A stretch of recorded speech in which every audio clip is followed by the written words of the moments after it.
at the time brought about not only material deprivation, but brought as well, imperceptibly, many psychic, emotional, psychological damage to the country, especially to the Filipino youth, who had nothing positive to look forward to. And it was the genius of the late Chairman George T. to instill and to uplift the damaged morale of the Filipino youth through art. So he wanted to do something to mobilize the energies of our young people. So the predecessor of the Metrobank Arts Design Excellence was really conceptualized by him. He was the one who started it in 1984, the Young Painters Annual, the Made Painting Competition in 1984.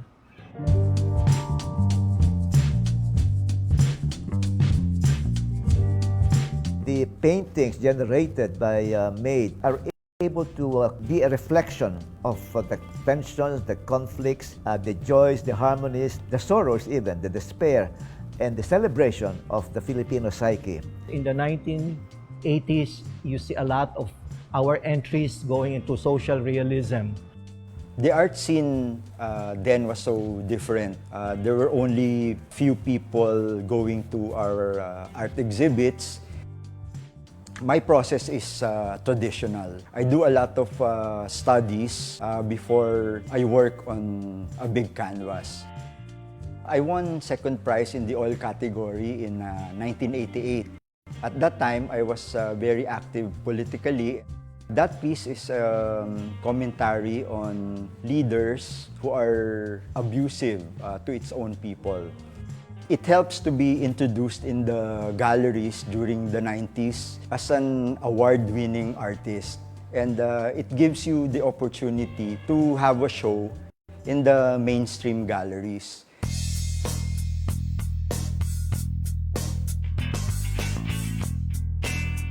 Down to the 90s, for example, where even the issues of the 80s continued to be pursued. There were certain aspects of, shall we say, existentialism. In 1995, when I came in, I reviewed what has happened since 1984, and I said, maybe we can consult the young artists. So we put up the Young Painters Annual. Yung art scene kasi noon, siguro 5 times smaller than the art scene now. Palagay mo ng from 8 to 12 yung number of galleries. Tapos walang internet, walang cable, walang cellphone. Nagsisimula siya sa idea, tapos gagawa ko ng drawings. Sa ngayon, gumagamit na rin ng computers para dun sa mga metal frames. Kasi maraming bahagi yung trabaho. After that, susubukan siya sa loob kasi isa-sculpt pa siya. So maraming trial and error sa gawang ito. Yung biyahe na yun, papuntang Antipolo, doon ko nakita yung image na yun na parang fish eye. Tapos naisip ko, magandang painting to. Ito yung sasali ko sa Metrobank. Na last trip, gabi na kasi noon. Pag Metrobank winner ka, para kang Miss Universe. May corona ka ng 1 taon.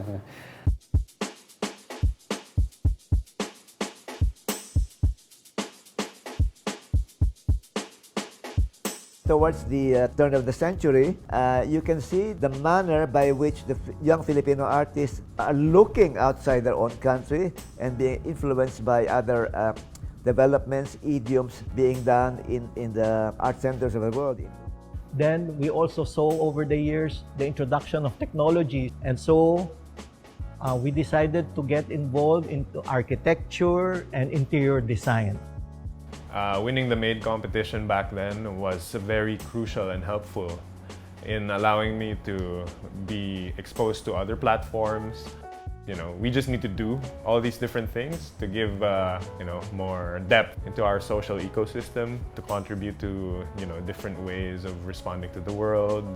I usually go out to where the people go, and that's where I find the most interesting things. I find pleasure in kind of transforming these familiar objects into something unfamiliar, and have the people who see them and observe them realize this, from something strange, and upon close inspection, it's something very common, apparently.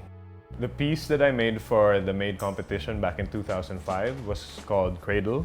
It was a sawdust sculpture that was built over a wireframe, and it's a technique that our mentor back in Philippine High School for the Arts, Mr. Roberto Fileo, as a way to create cost-efficient sculptural work.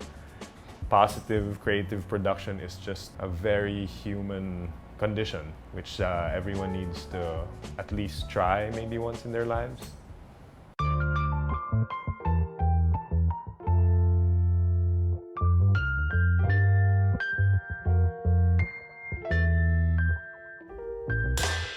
Nagsistart pala mag-boom yung art. So, tingin ko maswerte kaming lahat kasi nandun kami sa tamang oras, tamang panahon. Nag-boom yung career namin lahat, pati yung mga friends ko. Lalo na ngayon kasi ngayon mas marami ng gallery, mas marami ng collectors. Kumbaga mas marami ng lugar kung saan ka pwede mag-show. Nag-o-observe ako madalas kung ano nangyayari sa akin or sa paligid ko. Lalo na kapag nagka-cram ako, hindi ako makatulog. Tapos parang, bigla na pumapasok yung idea. Pero kapag sobrang ang dami ko naisip, lahat siya sinusulat ko kasi hindi talaga ako lagi inspired. So at least kapag wala akong maisip, tumitingin lang ako dun sa mga sketches ko or dun sa drawing ko or kung ano nakasulat sa phone ko. Yung title niya patungo sa watercolor on paper. So yung ginawa ko, ulo siya ng eroplano. Tapos katawan lang siya ng parang stick lang. Tapos nilagyan ko lang siya ng blue color kasi worker. Kasi ako yung nagtutalk para sa Metrobank. Yung mga tao na nakikilala kong bago, yung mga bata, yung mga estudyante. Nakakatuwa kasi nakaka-inspire ka ng iba.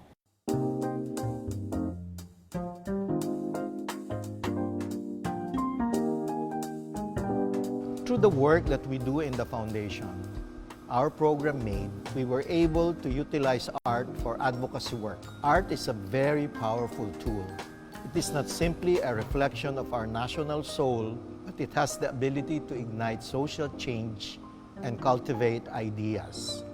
Art describes identity of a developing or developed nation. It expresses how an artist feels and think at that particular moment. And art also describes who we are and where we're going. I had very equipped professors in art high school that made sure that we learned the value of art as a tool for change, something that evolves depending on the issues and concerns of the community. I'm not comfortable that it's positioned only to the privileged few. A lot of people should engage with the work, pero sa lipunan natin, parang kulang pa siguro yung pagkalat sa kanya. We have always looked at MADE as a competition. Over time, there is a responsibility to the young artists as a whole. So we decided to programatize our intervention for young people. And we introduced the IDEA framework: inspiration, development of skills, exposure, and application. We wanted in the long term to develop our young people, so we have institutionalized incentives, program improvements every year. Something that we'd like to continue by bringing them to art spaces, not only the institutional ones like museums, but also in malls where people congregate. And that should be part of our advocacy, bringing art closer to the people. Young artists needs to focus on their art without any distraction. So I suggest MADE to create an artist residency program to provide the artist studio space and allowance for art materials and living expenses. I'd like to think that art and artists are catalysts of society. I view our artists as producing new realities, new narratives, new ways of looking at things. And that is the history of MADE.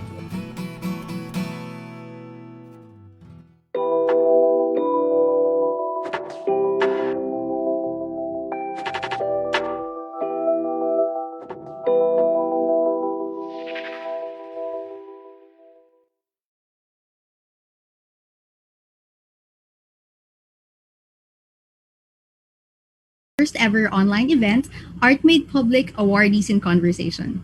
Every year, MADE hosts Art Made Public in different cities and schools all over the country. In these events, we conduct public lectures on art and design and invite students to join the competition. But since we're all staying home and keeping safe, we're bringing Art Made Public experience online. Thanks to technology, we're able to reach the entire country. And this time around, we were able to invite not just one, but three MADE awardees to join us for a chat later. But before we get to that, we prepared a short walkthrough for everyone who's interested to join the MADE competition. Established in 1984 by Dr. George T. Xiaoqian, MADE serves as a platform to launch the careers of young artists.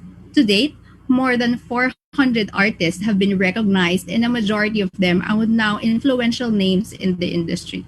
And all of this started with a vision and the passion to share their talents. In 2021, the competition resumes with the banner title Spectrum as a general statement to showcase the endless possibilities in the art practice. Since its inception, the MADE remains to be an open theme competition as a way to encourage the artistic expression of the youth. We encourage you to work freely and create a meaningful piece that best represents your talent. For artists interested to join the painting recognition program, please watch this next video. Welcome to the annual nationwide Visual Arts and Design program of the Metrobank Foundation. The Metrobank Art and Design Excellence. MADE. Recognizing outstanding visual narratives of Filipino artists since 1984.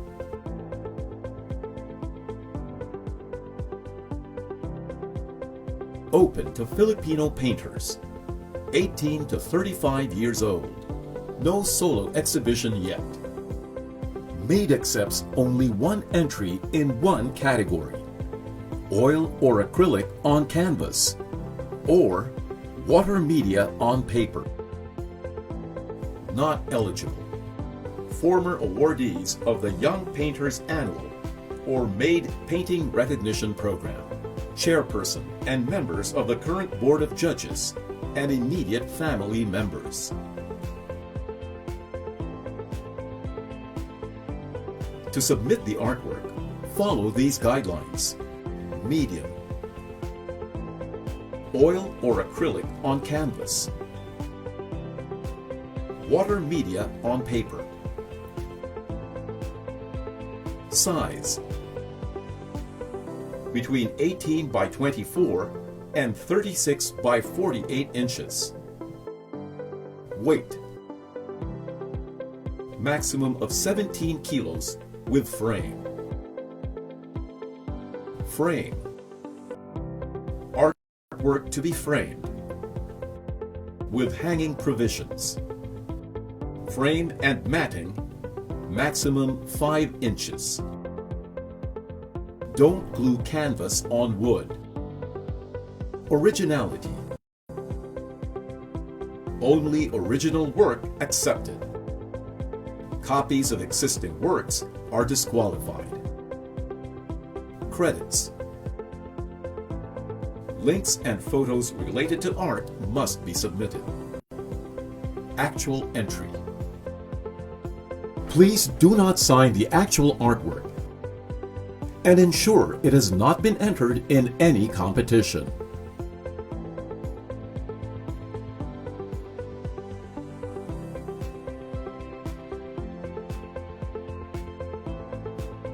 Oil-based or acrylic medium on canvas. Water media on paper. There will be 2 grand awardees who will receive the following prizes. Cash incentive. Artistic Development Fund. Mula Sculpted Glass Trophy by Noel L. Farol. MADE Network of Winners, MADE Now membership. Eligibility for a grant for first solo exhibit. press releases and media visits nationwide.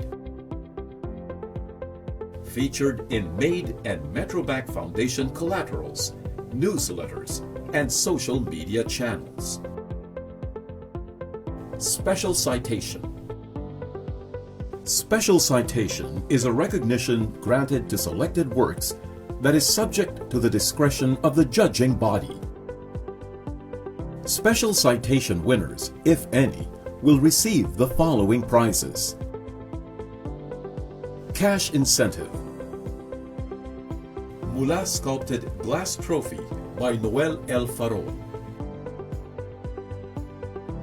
Made network of winners, Made Now membership.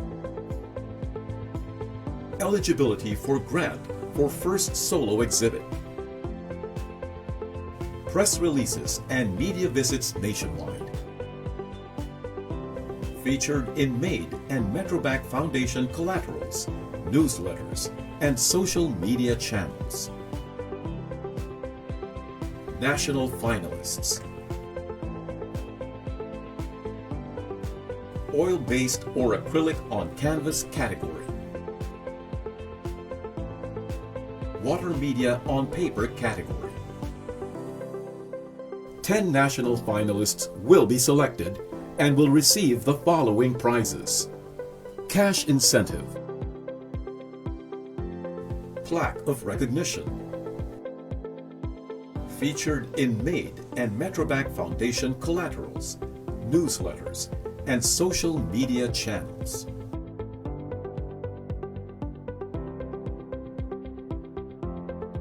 For the initial stage, submit only the following requirements online. 1. Accomplished e-entry form. 2. 5 pieces colored photos of the painting in the following format. A.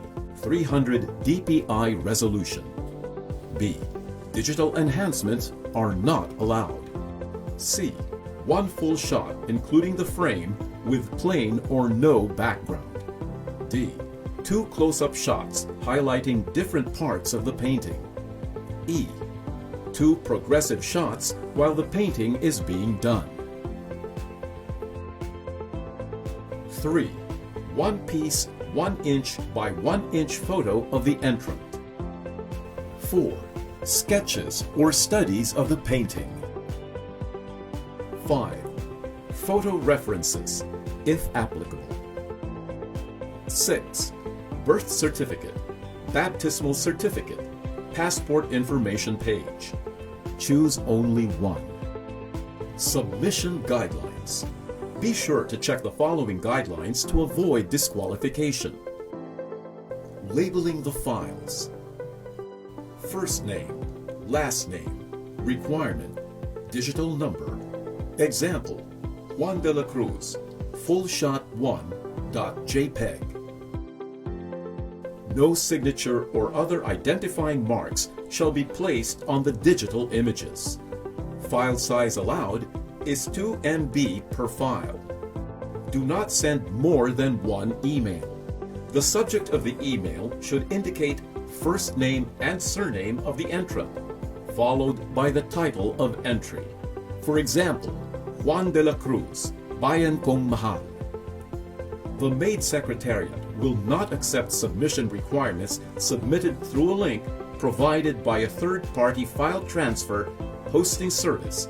Example, Google Drive, WeTransfer, Dropbox, Mediafire, iCloud, etc. Requirements must be attached in the email and not embedded in the email body. For more details, visit www.mbfoundation.org.ph or www.facebook.com/madecompetition/ or call 898-8856.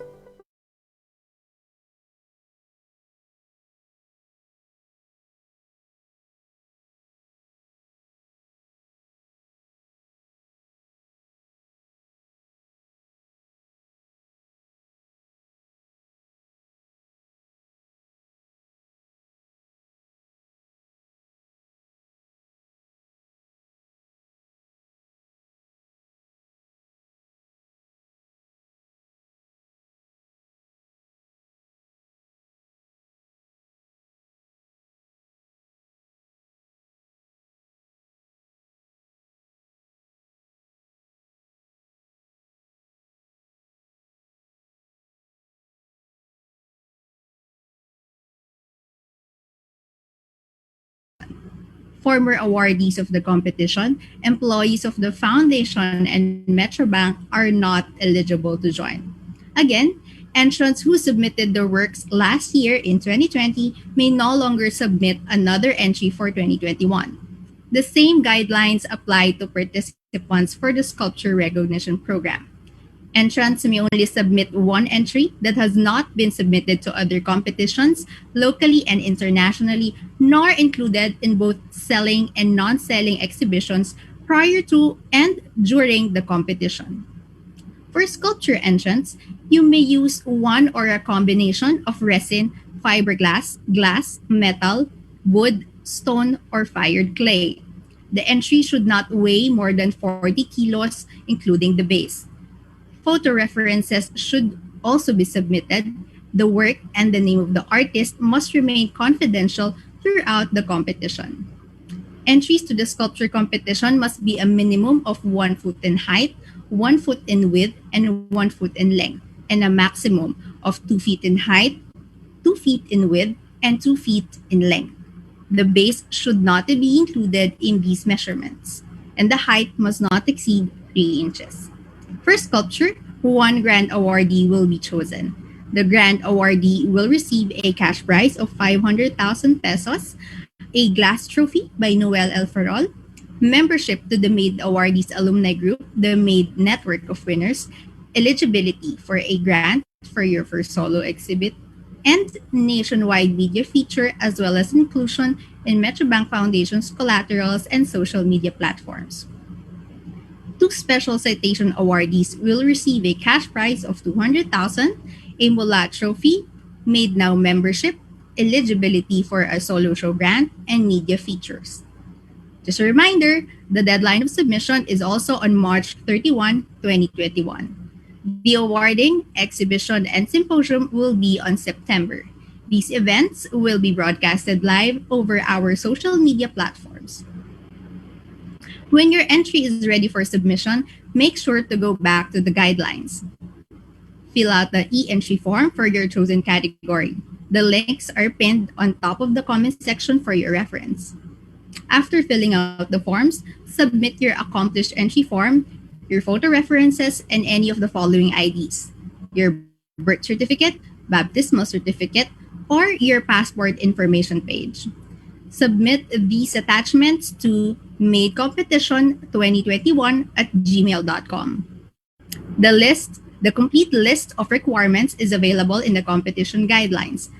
Again, you may find these in the comment section of our page. Once you're done, please wait for the confirmation email from the MADE Secretariat, and the results of the competition will be released via email. Links to the guidelines and entry forms are pinned to the top of the comment section. Feel free to leave us a question via the comment section here or send us another message through our Facebook or Instagram accounts. So, just a reminder that the deadline of entries for both competition is on March 31, 2021.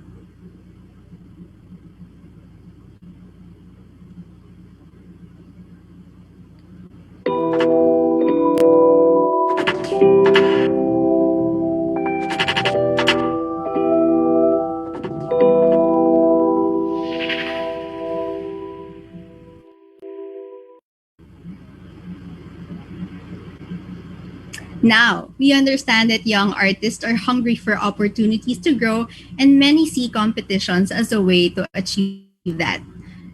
Joining them can be very challenging, at the same time, very rewarding. It pushes you to your artistic and personal limits. Many wish that someone was there to guide them or at least encourage them. So today, we invited 3 esteemed MADE awardees who went through the same struggles during their time as young artists and are now one of the most influential figures in the art industry. Joining us this afternoon are visual artists Elmer Borlongan, Justiniani, and Manny Garibay. Before we begin, allow me to introduce our guests for this afternoon. Elmer Borlongan won the second prize and in 1992, both for the oil on canvas category. Known for his figurative expressionist style, His works have become one of the most widely exhibited and most sought after at auctions among Southeast Asian artists. Our second guest is 1990 Made awardee Mark Justiniani, who won grand prize for his work Last Trip. Born in Bacolod City, Mark Justiniani often identified with the lineage of social realism through the 80s and the 90s, in the Philippines through art activism initiatives. After returning from the US in 2006, he has developed his body of work through magic realism and has moved to configurations of space, the nature of vision, and their ever-changing relationship with time through the use of reflective media. He represented the Philippines in the Venice Biennale in 2019. And finally, we have Mr. Manny Garibay, who is hailed as an icon in the Philippine art with his figurative expressionist works depicting social and political themes. He won honorable mention in the Metrobank Annual Painting Competition in 1992, and his works have been featured in the United States, Singapore, Germany, and Australia. Currently, he is the program director of Linangan Art Residency, a mentorship program for young artists. Good afternoon, sir. Good Thank you for afternoon. joining us Good today. afternoon. We know for sure that a lot of young artists have been looking forward to this opportunity to learn from you, to hear from you. So let's go and let's dive right in. Young artists join competitions for many reasons. One of those who see it as a way to pursue their dreams. Others join to advance their careers. So the bottom line being, young artists see competitions as turning points in their life as individuals and as visual artists.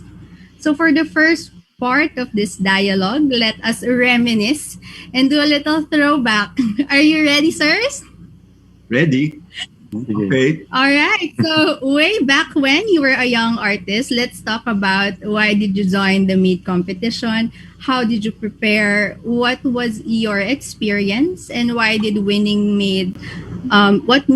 Made meant for you as an artist during that time?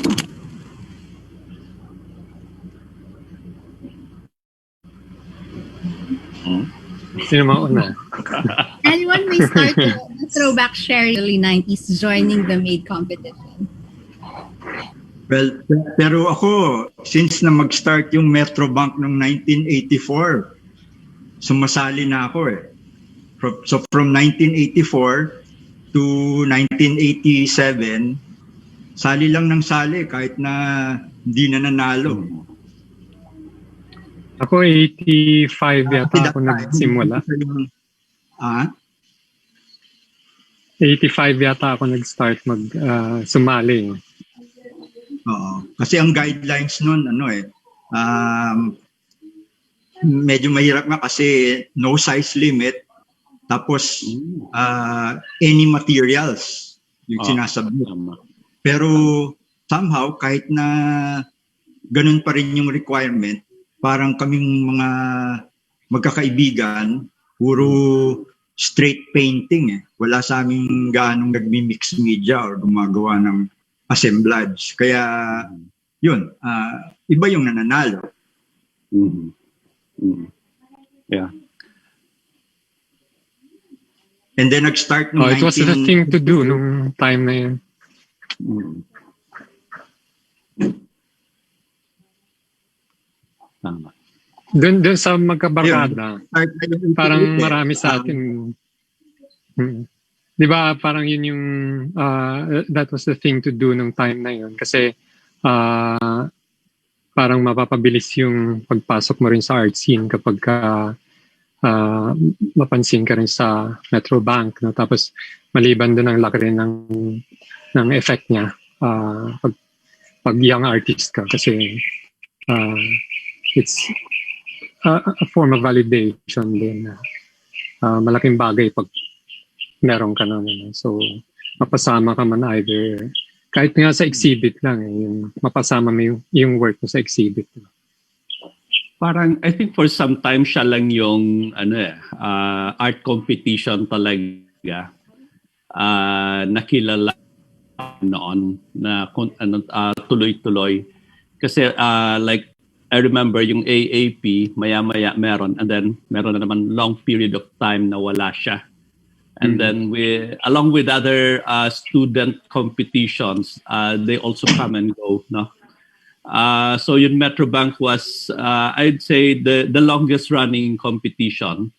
And even at that time, that early, mga mid-80s, it was the most anticipated art competition. So parang marami sa mga young artists talagang ang tingin nila sa kanya, it's a major vehicle to jumpstart your artistic career.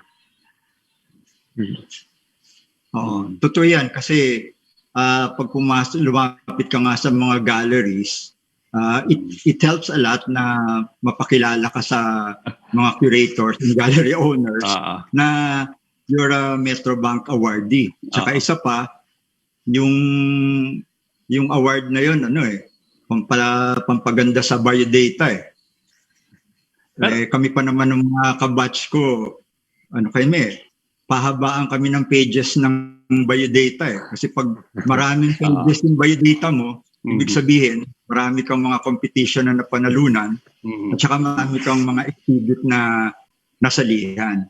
So talagang, tama yun, anticipated. Every year talaga, pinaghahandaan yung Metrobank competition. Kaya yun lang, nung nag-start yung 88, nung nagkaroon na ng category na oil and acrylic at saka watercolor, that was the time na yung grupo namin, yung sa Salingkuta, doon na nagkaroon ng mga prizes and awards.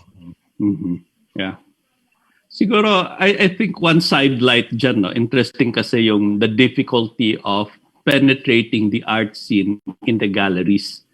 Kung maalala nyo, di ba, Emong, Mark, we actually started our own exhibitions outside of the galleries, no? Ginawa natin sa mga bahay natin, and then after that, we also held our exhibits in other alternative venues. So parang, I think it was a good point na parang tipong we were already making initiatives because we couldn't get a parang entry point or access sa galleries that early. Ang konti pa ng galleries noon eh.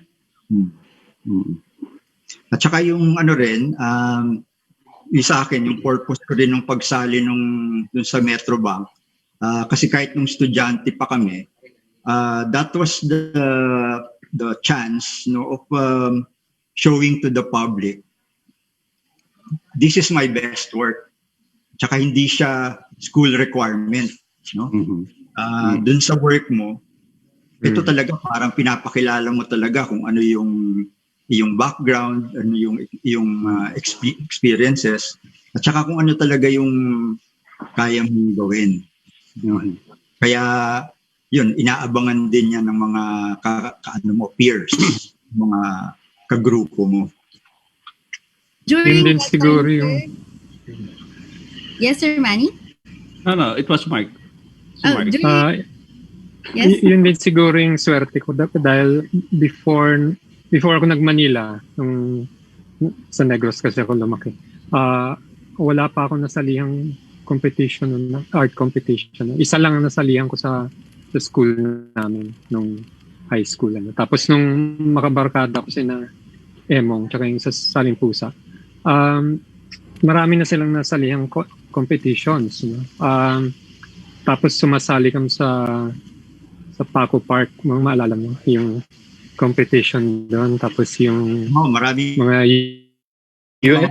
sa UST rin. Mga on the spot, no? So, puro first time ko yun nung panahon na yun. Tapos dumating nga tong Metrobank. Parang siya kasi yung major na competition nung time na yun. This was... Ang Shell yata, meron na rin Shell, no? Na-revive na lang yun, mga early 90s. Yeah, 90s. I see. Oo. Ang AAP yun nga, may mga years na wala, no? So mainly yung consistent every year, yung sa Metrobank.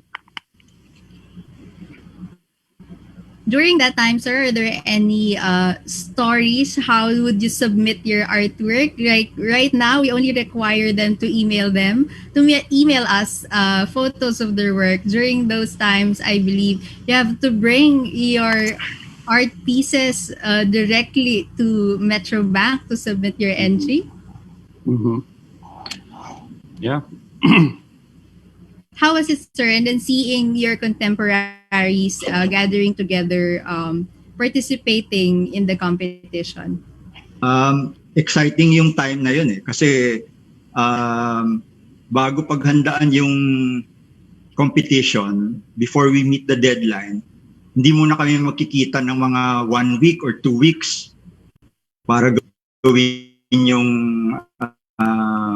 mga entries. Yun din, mahirap kasi sa logistics kasi yung transportation na yung actual na lahat kami puro doon kami sa maximum size na 3 feet by 4 feet. So ako dahil nakatira ako nun sa Mandaluyong, wala akong sasakyan. So kumukuha ako ng taxi papunta sa Binondo. Kaya lang yun doon sa laki ng painting, walang nagpapasakay sa akin Tapos nung one time na may itong ang entry ko, yung rehimen, nung dala-dala ko yan, finally merong taxi na nagpapara sa akin sa tapat ng bahay namin. Tapos nung sinakay ko, kasi kasya sa dun sa backseat, pagsakay ko, yung tumakbo na yung sasakyan, sabi ng taxi driver, gawa mo ba yan? Nagpipinta rin ako Sabi ko, buti na lang, nakakaintindi siya. At saka isa pa, ito nga, dito sa photo na to, nandito yung father ko during the awarding ceremonies. Very supportive kasi sila since nung bata ako dun sa interest ko sa arts. Kaya one reason din para din nga mag-participate ako sa mga competitions at kung sakaling manalo, I want to make my parents proud. No? Kasi yan si Tatay Paski, ano rin yan, self-taught sculptor. Mm-hmm. Yun din How yung about time na no. Yun din yung panahon na makikita mo yung trabaho ng mga peers mo. So, para maramdaman mo yung pulso ng panahon sa art scene, maganda siyang survey ng kung anong concerns ng mga younger artists ng time na yun. Tapos, syempre, sinusukat mo rin yung chances mo habang tumitingin ka, mataas yung hopes mo sa simula. Tapos, kung feeling mo may nagawa kang magandang trabaho, of course, you're looking at the price din. No? Tapos, pag may nakita kang isang mas maganda sa trabaho, masabi mo, kahit second place na lang pwede na. Tapos, pag may isa ulit, kahit third pwede na.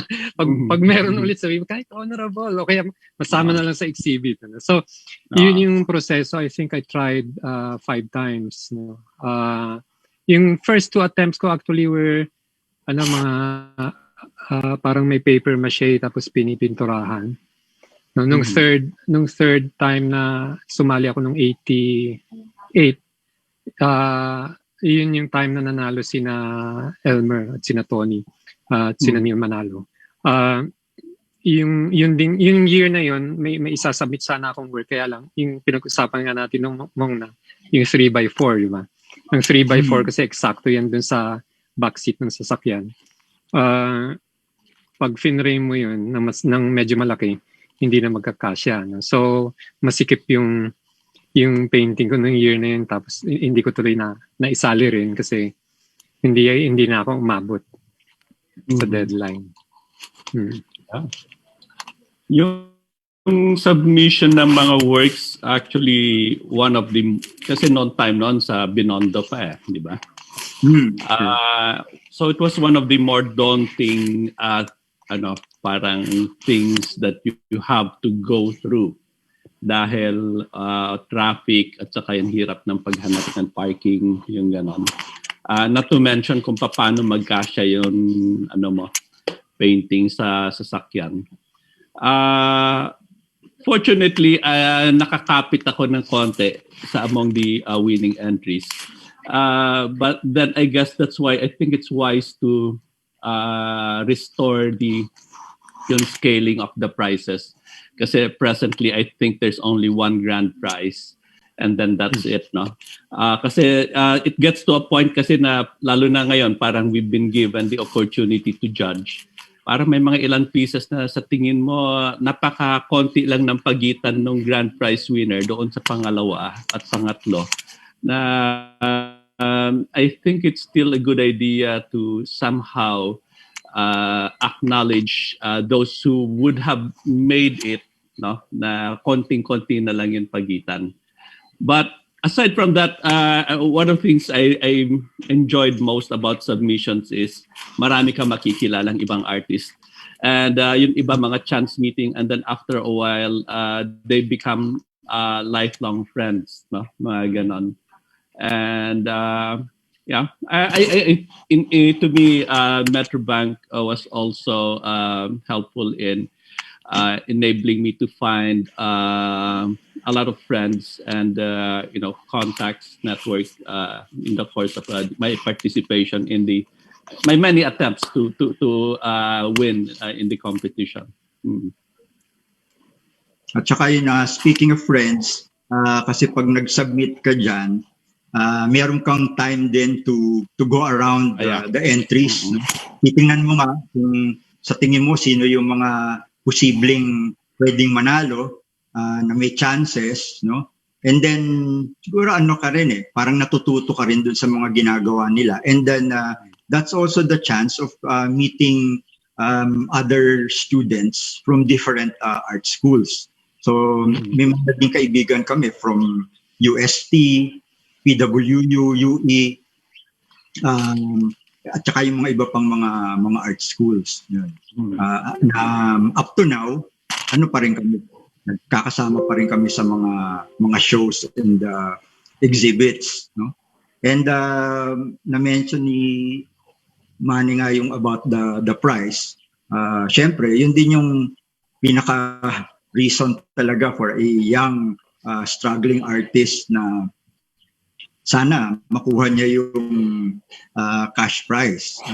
Kasi siya pandagdag sa living allowance, tapos pambili din ng art materials. Dahil yun, I came from a middle class family, tapos 5 kaming magkakapatid. Pag humingi pa ako ng pambili ng art materials sa magulang ko, it's already a luxury. Kaya malaking bagay yung merong cash prize. Oo, kasi naalala ko nung 1990, yung cash prize ko, yun yung pinambayad ko sa utang ko kay Emong. So, may nanghiram ako kay Emong nung nanalo rin siya ng Metrobank 2 years prior. So, yun din yung napangbili ko ng easel at ng art materials, pati yung radio cassette na kung saan parang pati mga oil paints. No? So actually, ang laki ng naitulong niya no? Kaysa sa i-raise mo pa yun para makabili ka ng... Kasi yung easel na mamahalin ng time na yung mga 3-5 yata. Yung presyo ng time na yun, hindi namin ma-afford. You know? Actually, mas mahal pa yata ang brushes ng panahon na yun. Bago dumating tong mga Eterna. Yes, sir. So diba parang may time na mas mahal ang mga brushes. Yes, sir. The experience of joining the competition, it's also a learning experience, not just skill-wise, but also a social experience for our young artists to meet together on a certain area where they will submit and give their entries to the competition. Sir, we have a question from our audience. Allow me to ask it from Jerry Jumao asks. So, question for these 3 legendary artists. how did you handle rejections and failure during your early years in the art scene? This is in accordance to joining competitions. Of course, yearly there would be winners, there would be semifinalists. So during that time, how did you handle rejections and failures during your early years?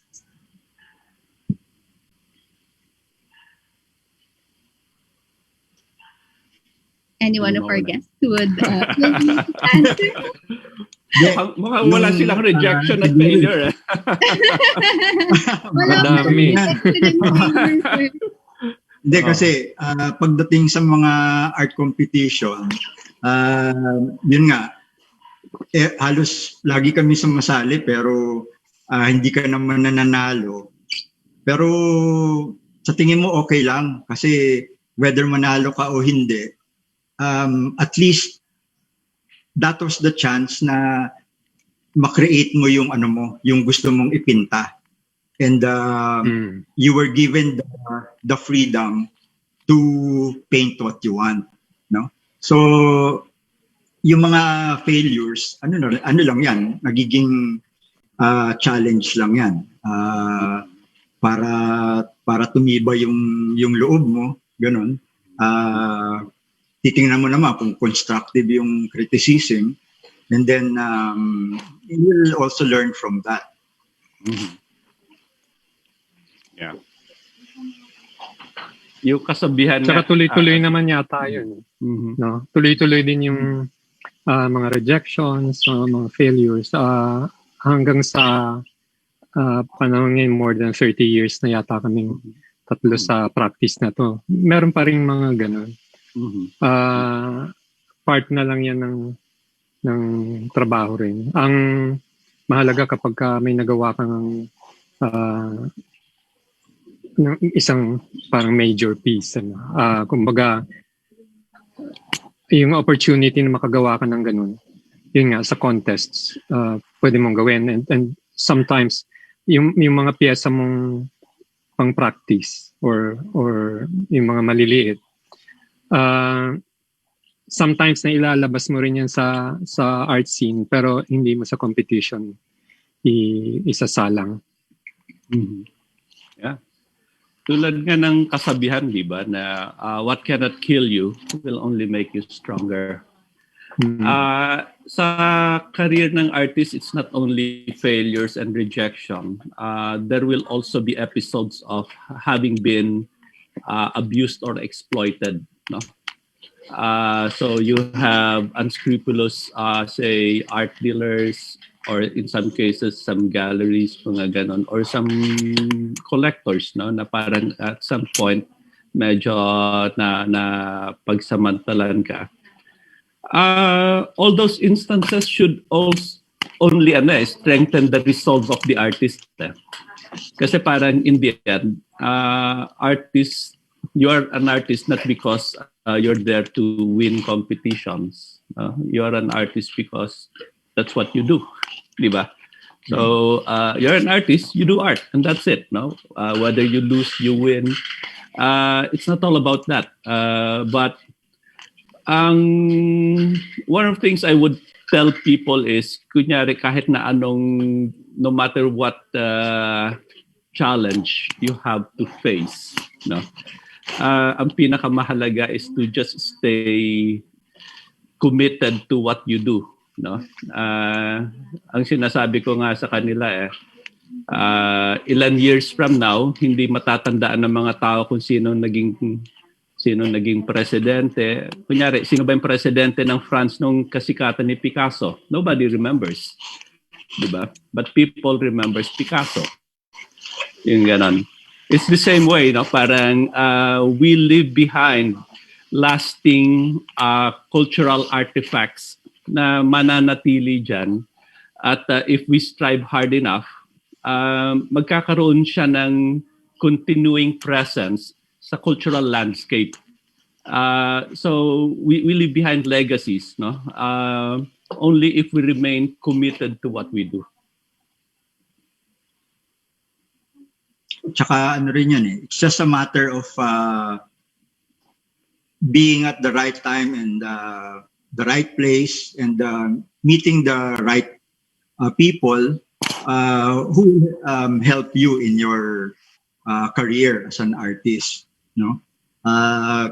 Kumbaga meron lang talagang katapat yan na talagang tutulong, no, dun sa welfare ng mga artist, na hindi magiging unfair yung treatment. All right. So, sir, part of our topic selection for this afternoon is the artistic process.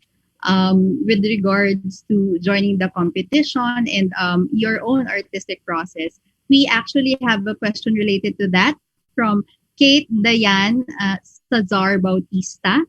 How are you and your process of discovering your trademark as an artist back when you started painting? And when you didn't have one yet, did it become one of your frustrations? So, paano hanapin ang tatak ng isang artist or your own trademark or maybe your own style in terms of discussing your artistic process? Pagdating kasi Sir rin sa... Made was part of that looking into your trademark. We have one piece in the collection that was one of the milestones of the progression of your artistic process and trademark. So maybe we could share that, sir. Oo. Pagdating sa yun nga, finding your own visual language, hindi naman yan mangyayari overnight, no? So ano siya, mahabang proseso. Mula nung naging art student ka, marami kang pinag-aaralan ng mga techniques and styles na tinuro ng art teacher mo, and then nag-aaral ka ng art history, nakita mo yung mga works ng mga ibang mga artists, and then you get inspired dun sa mga works ng mga masters. So you try to learn from them, no? You copy their work, no? You copy their style. It's okay to be inspired, pero hindi lang maganda yung to imitate, no? Yung gumawa ka ng imitation ng mga works ng mga paborito mong mga artists. So inaano mo lang yon, sinasala mo lang yon kung ano yung sa tingin mo pwede mong i-inject yung your own history, your own background, your own personal experience, and then continuous practice, and then there will come a point na pag nakita mo yung mga artworks na kini-create mo, hindi na siya katulad nung mga works ng mga idols mo. So I think yun, parang naano mo na natagpuan mo na yon, kasi nung habang ano rin ako, yun nga yung progress ko at saka yung growth ko as an artist, marami akong mga paborito, pero yun nga pag iniiwasan mo lang na, kasi if you imitate a particular artist work, hindi maiiwasan yun na i-compare ka sa kanya, no?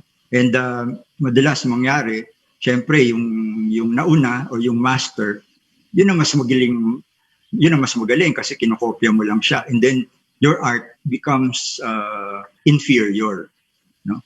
So ano yan, well ano lang din yun, non-stop din lang yung learning and experimentation. Depende rin yan sa ano mo sa sensibility mo, no? If you want something gestural or something meditative, no? Depende yan sa temperament ng isang artist.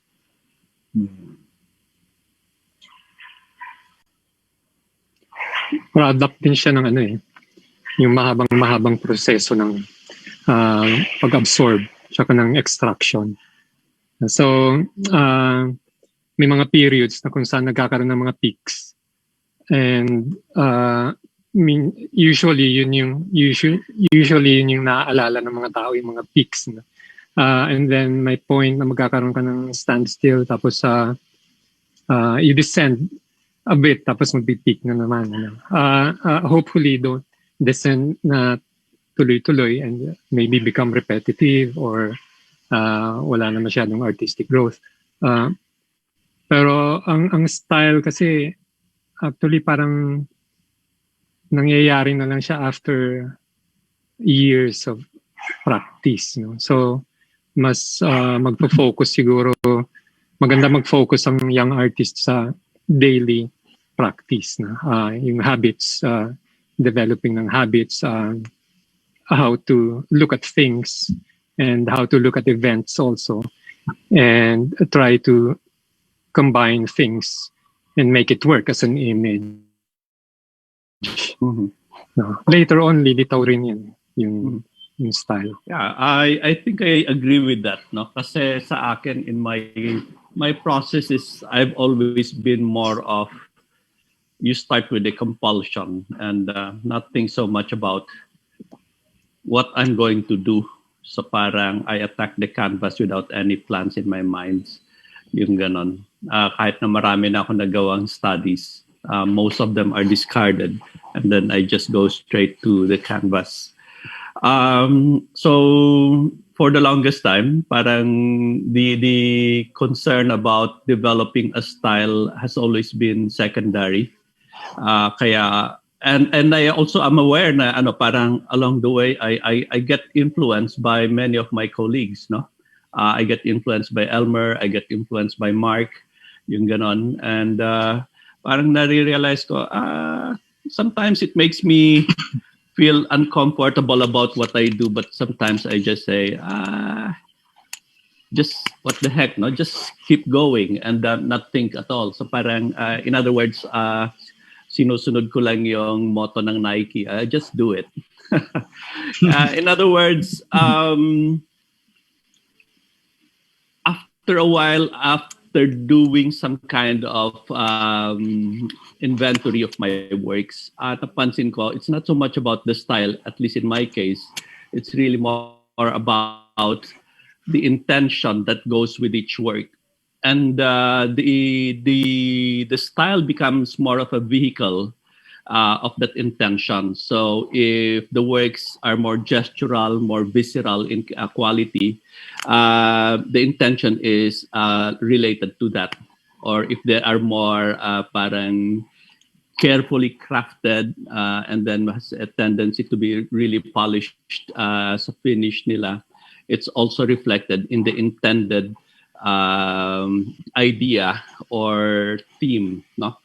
So sa akin, the style or the form is more of a vehicle of the idea, yung ganon. So I think it's very it varies with all the artists, no? And I think what's common among the three of us is we have a good command of parang doing the figure without resorting to photo or actual references, yung mga ganon. Mhm.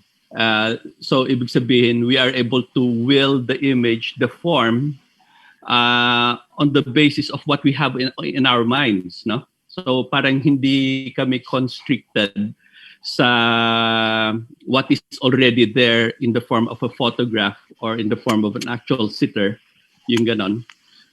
So parang that becomes one of the strengths, no? You're able to conjure not just the composition, but also the kind of feeling, idea, or message by willing it to come out in your in compositions mo, yung mga images na ilalagay mo, yung ganon. And siguro I think it's one of our strengths. No?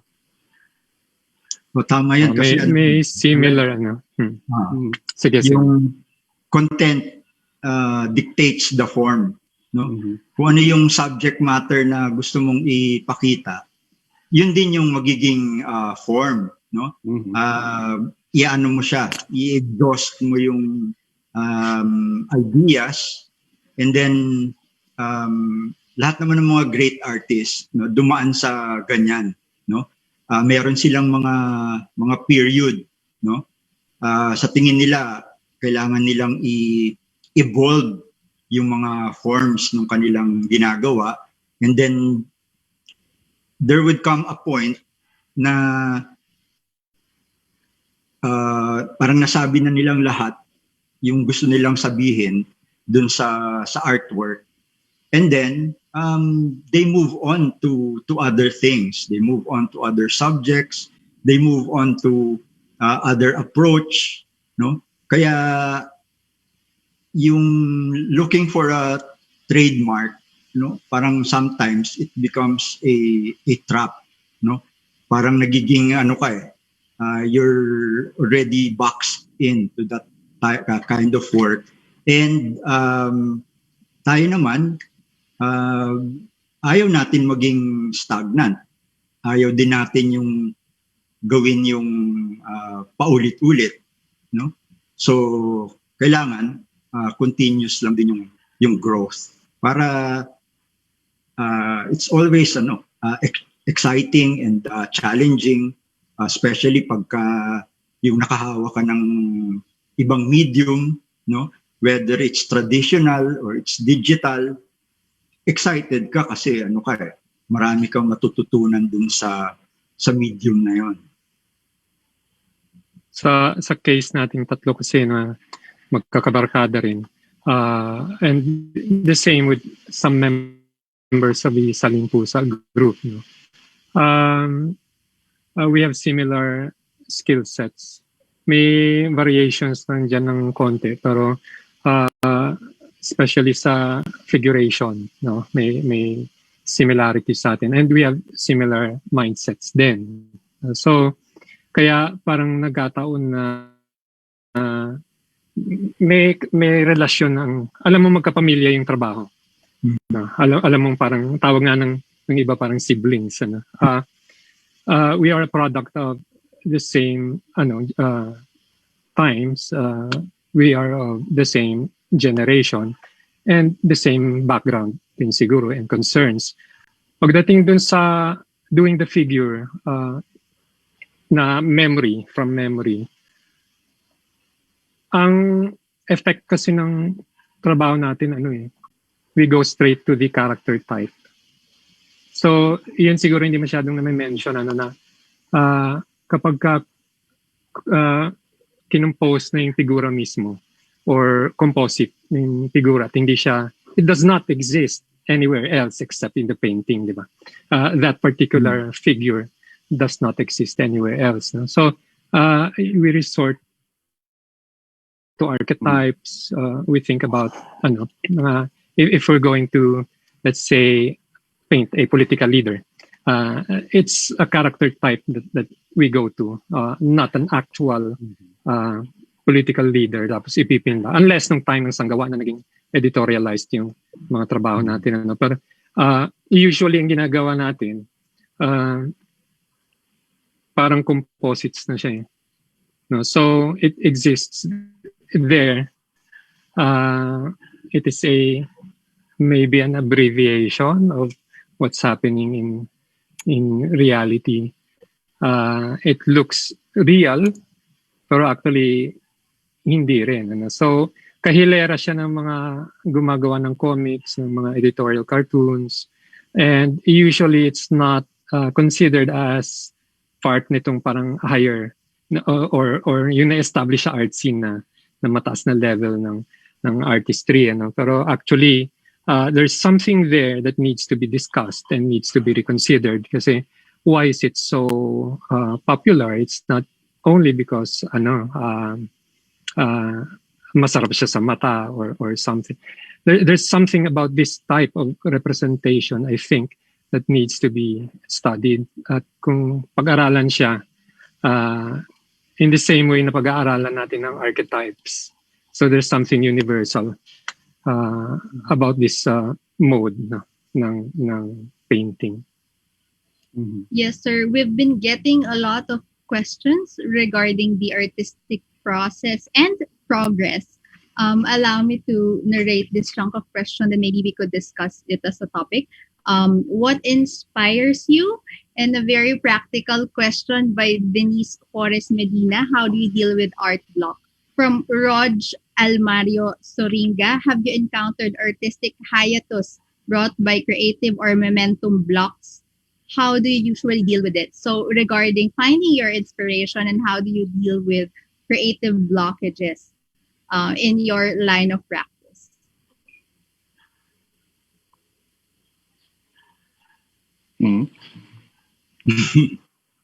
Kayo. Kayo muna.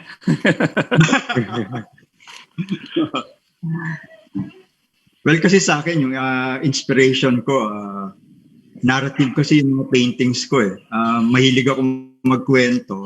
That's why kaming tatlo, sila Mark at saka si Manny, sa tingin namin, by doing figurative work, doon namin mai-express yung aming ideas, no? At saka yung mga nararamdaman namin. So, sa akin, kasi yung inspiration ko has always been yung everyday life, no? Yung nakikita ko sa kalye, yung the simple man, no? Pero pag lumalabas ako, minsan hindi naman ako consciously looking for subjects. Minsan ano na lang siya, dumarating, no? Para siyang kidlat na when you see a scene, no? Parang ano siya, unusual, no? Kakaiba. And then you want to record that experience, and at the same time you want to share it also, no? Dun sa mga ibang tao. And yung artistic inspiration maliban nga sa first-hand experience, no? You read books, you watch films, you listen to all sorts of music. Tapos ang habit ko kasi I draw every day, no? Parang yung ano ko eh, parang it's a kind of ritual and meditation, no? Talagang pinapractice ko talaga yung ano ko, yung kamay ko for just doodles, no? Meron akong hawak palaging sketch pad. So ano lang ako, di-sketch lang ako, taking notes. Tapos, kahit yung mga sketch pads ko na ginawa ko 5 years ago, binabalikan ko yun. And then I get ideas, kahit na mga rough sketches lang. Pag nakikita ko yun, uy, niisip ko, sabi ko, pwede kong i-develop yun into a big painting, no? A big work on canvas. So, from that small thumbnail sketch, pag may time ako, I transfer it to pen and ink, charcoal, pastel, and then watercolor, no? Kung mga works on paper, I develop the composition. Tapos pag happy na ako, I transfer it to a bigger canvas. Pero even at high scale, no, binabago ko pa rin dun sa actual painting kasi may nakikita pa ako na sa tingin kong kailangan kong baguhin, no? So, maliban doon, siguro to get inspiration, you look at art books, no? You look at other people's work, tapos you talk to other artists. Tapos ngayon dahil sa yung digital technology, I look at Instagram, no? Para tumingin ng mga works ng mga ibang artist, no? Ngayon nga ang swerte ng mga young artists ngayon kasi ang dali nilang mag-research, no? Para kumuha ng mga what's happening in the art world right now. Hindi kagaya nung time namin, sa library ka lang pupunta para makakita ng mga recent issues ng mga art magazine, no? Makita mo yung mga nangyayari around Southeast Asia, Asian or America and Europe, no? So, pero yun, it doesn't necessarily na kailangan gayahin mo sila.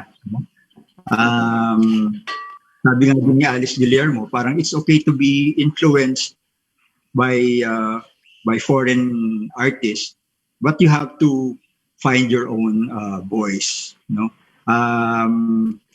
Yun nga, hanggang ngayon, kami rin ng mga kasabayan ko nun sa Saling Pusa, we were looking for something homegrown, no? Yung nakaka-relate kami. Mm-hmm. Yeah. Mark. yung inspiration kasi, I'm inspired by nasa ibang disciplines. Inspiring sila. Pero dun sa inspiration sa work mismo, andun na yata kami sa stage na kahit hindi ka inspired, gagawa ka. Kasi yung sinasabi ni Manny kanina na compulsion, I think lahat kami meron nun. Tapos, bata pa kami meron ng ganong urge, the impulse to do something. And na-channel yun sa drawing. Tapos later naging painting. Ang napansin ko, kung wala akong gana, even if I don't want to do any work, I still work. And ang mahalaga actually, alam mo kasi na after 10 or 15 minutes, basta magtrabaho ka lang, aandar ka na eh. Your body knows. And pag nagpipinta ka or gumagawa ka ng mga ibang artworks, kahit wala ka sa mood, parang wala na yata sa amin ng mood na para gumawa, na kailangan pang prerequisite yun para makagawa. No? We know that after 15 to 20 minutes or 10 minutes, we will gain momentum, and kung minsan hindi ka na makakatigil. No? So it's that initial effort na kung wala kang gana, gawin mo lang, aandar ka rin. No? Iba pa ang mga kunwari mga peaks, no? May mga peak moments na kung saan alam mong condition na condition yung utak mo, condition ka na mag-express. I feel fortunate if I recognize na, I'm at that moment. It's very seldom na nangyayari yan. Pero every time nangyayari yan, it's very exhilarating. And sometimes I feel like yung mga daily efforts ko na hindi masyadong ganun ka peak ba yung pagkakataon na yun, I'm working towards that. Tapos pasalamat ka kapag ka na-recognize mo na napasok mo pala yung zone na yun. Pero don't expect na ganun all the time. Yeah. Siguro sa akin, no, parang one of the things I always keep in mind, no, sabi ni Aristotle, excellence is not an accomplishment, it's a habit. No? So gagaling ka lang kung lagi-lagi mong ginagawa. Well, of course, anything that you like to do, anything you love to do, you can only eventually end up mastering that, whatever it is that you always do, no? Yung ganon. But inspiration is another thing. To be inspired or to have that spark of compelling energy to do something dahil an idea, a thought, a feeling came along and you just have to do something about it. Iba yun, no? And sa akin, to always being able to have that inspired moment is to always equip yourself with anything that you need to have in order to have that inspiration. So among the things na lagi kong ginagawa, I always listen to podcast, no? Mula sa art history, philosophy, I even do biblical studies, all the information that I feel would be helpful in my thought process, no?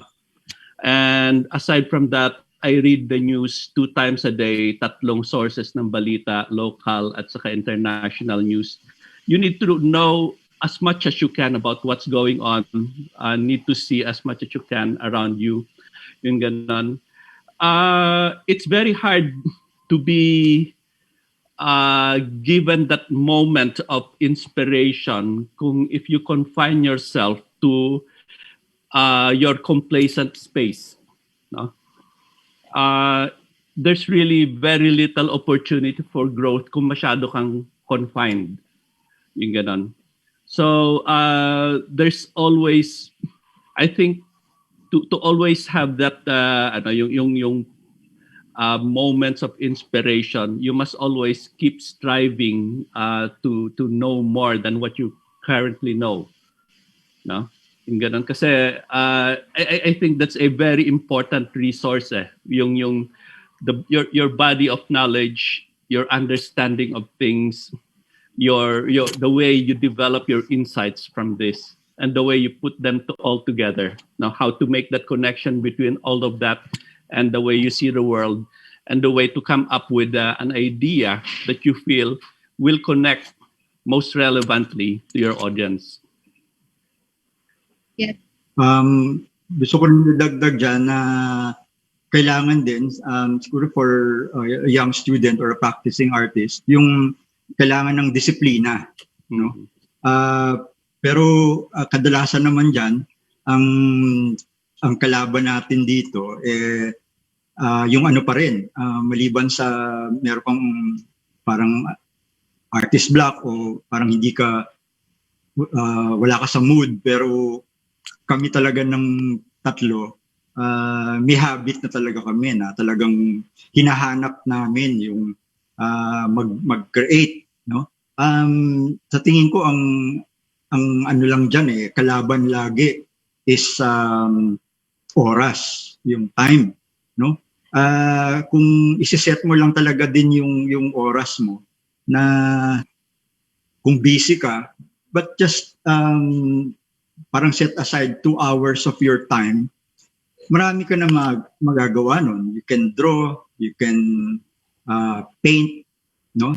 At saka isa pa, ang mga artists at saka mga poets, no? Kahit na hindi nakaharap yan sa papel o kahit na hindi yan nakaharap sa canvas, we're also working. Kasi kahit nga, halimbawa ako, nakahiga lang akong ganyan, nagsisiesta, I'm also thinking, no? Kaya maswerte na lang ako,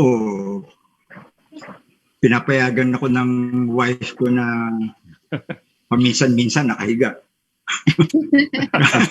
Kasi sabi ko, magagawa mo ito, nakahiga ka lang. I'm thinking. Yun. Kaya minsan, yun yung sinasabi na may spark, no? Parang yun naman yung kaya yun din yung mga reasons na why I love to get up and wake up in the morning. Kasi sa isip ko, meron akong gustong ngayon, meron akong gustong i-drawing o meron akong gustong ipinta ngayon. Kaya yun yung mga bagay na it motivates us to do something. Mm-hmm. Yes, sir. A key takeaway that our audience, our young artists can take from this discussion is that creativity is a neurological state. Sabi nga ni Sir Mark, it's a compulsion, so it's a spark, but it can be honed through everyday practice, constant self-reflection, developing creative habits, and most importantly, like what Sir Emong said, discipline. So in order to get to a certain breakthrough. So in relation to that, sir, our next question comes from Mr. Pao Atienza. Please watch his video. Hi, My name is Pao Atienza, and I'd like to ask, when did you reach your breakthrough, and how or when did you realize that your style is the style that would leave a mark on the field of art, that when everyone sees it, they'll recognize that it's your work? Thank you. Voice.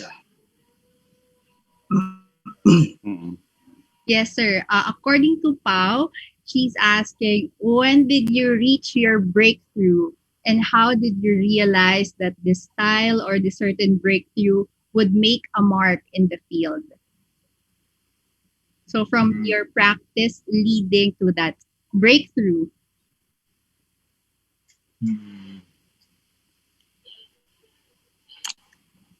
Kayo ba? I'll start. Mahirap siguro. yata tahiman. Pwede kong sabihin, hindi lang isa, no? So, it's a series of breakthroughs.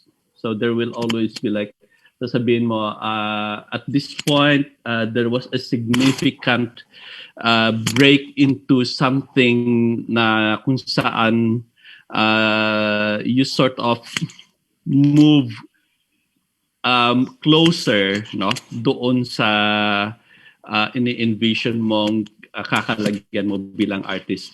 And this one would be it started quite early, no?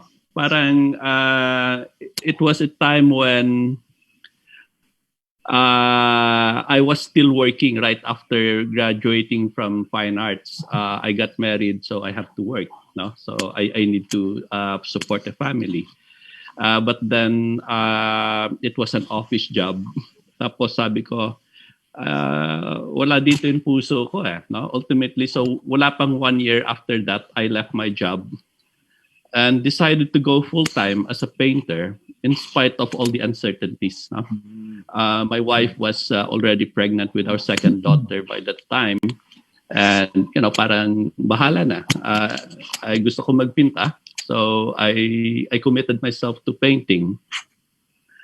And well, siguro for those who are religious, you can say that the decision was providential. No, it did not take long. Of course, with the help of Elmer and Mark. No, Mark was the one who's always recruiting people na mag full time sa painting. So and I was among those. So he introduced me to Saling Pusa. And pagkatapos noon, it didn't take long. Mga siguro wala pang 1 year, I had my first solo. Somewhere there. I get confused with the dates already by now. That's the problem when you get old. You forget a lot of things, especially dates. No? But the thing was, it didn't take long before I had my first solo. And I look back to my experience from work, and I was always riding the jeepney. So that was the first thing that came to mind. No? Parang there was a lot of stories to be parang to be observed while riding the jeepney. It takes me 2 hours to go to work, and then another 2 hours to get back to home. No, yung ganon. And parang I guess it was out of the rawness, and perhaps people saw some authenticity in the works because it was the stories I gathered from observing people inside the jeepney that somehow caught some people's attention. One of which was the late Onib Olmedo, no? the late great Onib Olmedo. And mula sa exhibit na yun, that was my first solo exhibit in Longoran Gallery in Mega Mall at that time. No? And he was the one who actually endorsed it to his friends. I never really got to meet him. Hindi ko siya talaga, never had a chance to talk to him or even to express my gratitude to him for what he did. No? Parang he was just endorsing artists just because he felt na it was a good one to endorse. So parang he was doing people favors without seeking any kind of parang hindi niya binanggit man lang sa akin in-endorse kita yung ganon. But that was a major breakthrough for me na parang tipong I guess for some artists it takes several solo shows before they're able to really kind of establish a little bit of foothold, no, in the art scene. I think that moment, that opportunity, made a lot of things easier for me to enter into the art scene. So I would consider that as a breakthrough. Yun din si Oni, no? Kasi si Oni madalas umattend ng mga shows. Tapos naalala ko rin na umattend siya ng isang group show namin ng Saling Pusa. Tapos pasalamat kami sa kanya.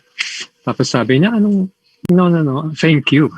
Yun ang sagot niya sa amin, thank you. So actually, maganda lagi yung memories namin kay Oni, and he was a big influence along with sina Danny Dalena, Jaime de Guzman. Yun yung mga favorites namin. Later na-meet namin yung mga SR. So may influence din sa amin ang mga SR. Siguro sa mga breakthroughs, hindi ko na siya kasi tinitingnan na ganun, pero kung iisipin mo, the fact na ang paintings namin, parang eyewitness account ng kung anong nangyayari sa simpleng buhay ng commuter, kunwari. Pag finrame mo na gano'n, mga commuters. Tapos, yung jeep kasi parang the same with the tricycle. Para siyang teatro. May setting ka, tapos merong nangyayari sa mga characters. Kung minsan nga eksena lang eh. Pag may nakita ka lang na isang eksena, kahit pa nga sometimes it doesn't have to be a story or anything, di ba? Yung pakiramdam lang ba ng isang eksena, there's something there na parang tinatamaan ka. So siguro, yun yung noticing things. You train yourself to see things na mas buo. Kasi sometimes, or a lot of times, you miss na teachable moment pala yung nagaling sa labas. Kumbaga, you can learn something from a scene. Pero if you're not that open, masasayang yung pagkakataon kasi pwede mo siyang, pag na-absorb mo, pwede mo siyang i-express later on. Peaks happen kung may daily practice ka. Tapos ang isa siguro sa ma-advise ko rin sa mga younger artists is to know how to also look at your work. To know how to see mistakes. Kasi pwedeng pinapractice mo, ina-exercise mo, puro mistakes din. So, there are mistakes na hindi pwedeng sabihin mo, hindi, ganito ako eh. Parang napapansin ko na medyo uso ngayon yan na the idea of who I am. Parang ang agang dumarating yan sa mga bata ngayon. Ako nga hanggang ngayon, hindi ko alam kung sino ako. Kumbaga, it's a very complex na idea. The idea of who you are. Maraming nagmamadali sa ganun. Tingin ko medyo overrated din yung focus dun sa kung sino ako or ganito ako. There's something na meron ako na mailalabas ko kaagad dyan. Hindi yan lalabas kung wala kang daily habits na disciplined. Parang isipin mo na lang isang jazz guitarist kunwari. Para umabot siya sa ganung level, sa mataas na level, matindi ang training niyan. No, hindi pwedeng ibuga mo lang ng ibuga ng wala kang skills. No, so it's the constant questioning na kung okay ba yung gawa mo o hindi. At usually bumabalik din siya sa mga fundamentals pa rin. No, rhythm and balance, line relationships, shapes, tonal value scale, yung mga basics. Yun. Sa akin naman, hindi lang din masyado more of yung artistic style. It's more of yung breakthrough of choosing the right path. Kasi nung magkakasama kami nila Manny tsaka nila Mark, for mga 2 years, naging aktivista kami. Talagang nakalubog talaga. Tinalikuran namin yung gallery system, yung art scene, and then we were showing our works sa streets, no? Talagang ang aming mga audience, no, yung mga cause-oriented groups, no? So very conscious kami doon. Ano yung gagawin namin? Kailangan naiintindihan ng simpleng tao, no, ng masa. And then nandun na nga ako sa point na parang iba na yung service na gusto kong gawin. And then bumisita ulit si Mark sa opisina, no? That was around mga 1990. Sabi niya, Mong, mag-show tayo. Mag-solo show kami, no? And parang hinahanap ko na rin eh. Kasi dahil nga lahat ng mga works namin, meron kaming mga clients, no? Pero we didn't have any time, no, or opportunity na i-express yung sarili namin. Ano yung mga ideas namin na ito yung gusto kong ipinta. Ito yung gusto kong gawin. So, we wanted to make a body of work for a show. So, nagkaroon kami ng chance na magkaroon ng slot sa City Gallery, katabi yun ng Manila Museum. Kaya naman kami natanggap doon kasi ang curator, yung teacher namin, si Fernando Sena, no? Kaya kami natanggap, no? And then nag-prepare kami nila Mark, no, ng ilang pieces. Kami yung mga nag-stretch ng canvas namin. Very romantic yung buhay ng artist. Ikaw yung nag-stapler ng canvas, tapos unprimed. Ikaw yung magpa-prime, no? Matagal yung process. Tapos gagawin namin yon for a show. And then dumating yung opening night. Marami kaming pinadalhan ng mga wala pang Facebook eh. Wala pang social media, even email. So puro postcard yung invitation, no? Marami kaming pinamigay niyan, ginastusan namin. Pagdating ng opening, ang umattend lang puro kaibigan namin, tsaka kamag-anak.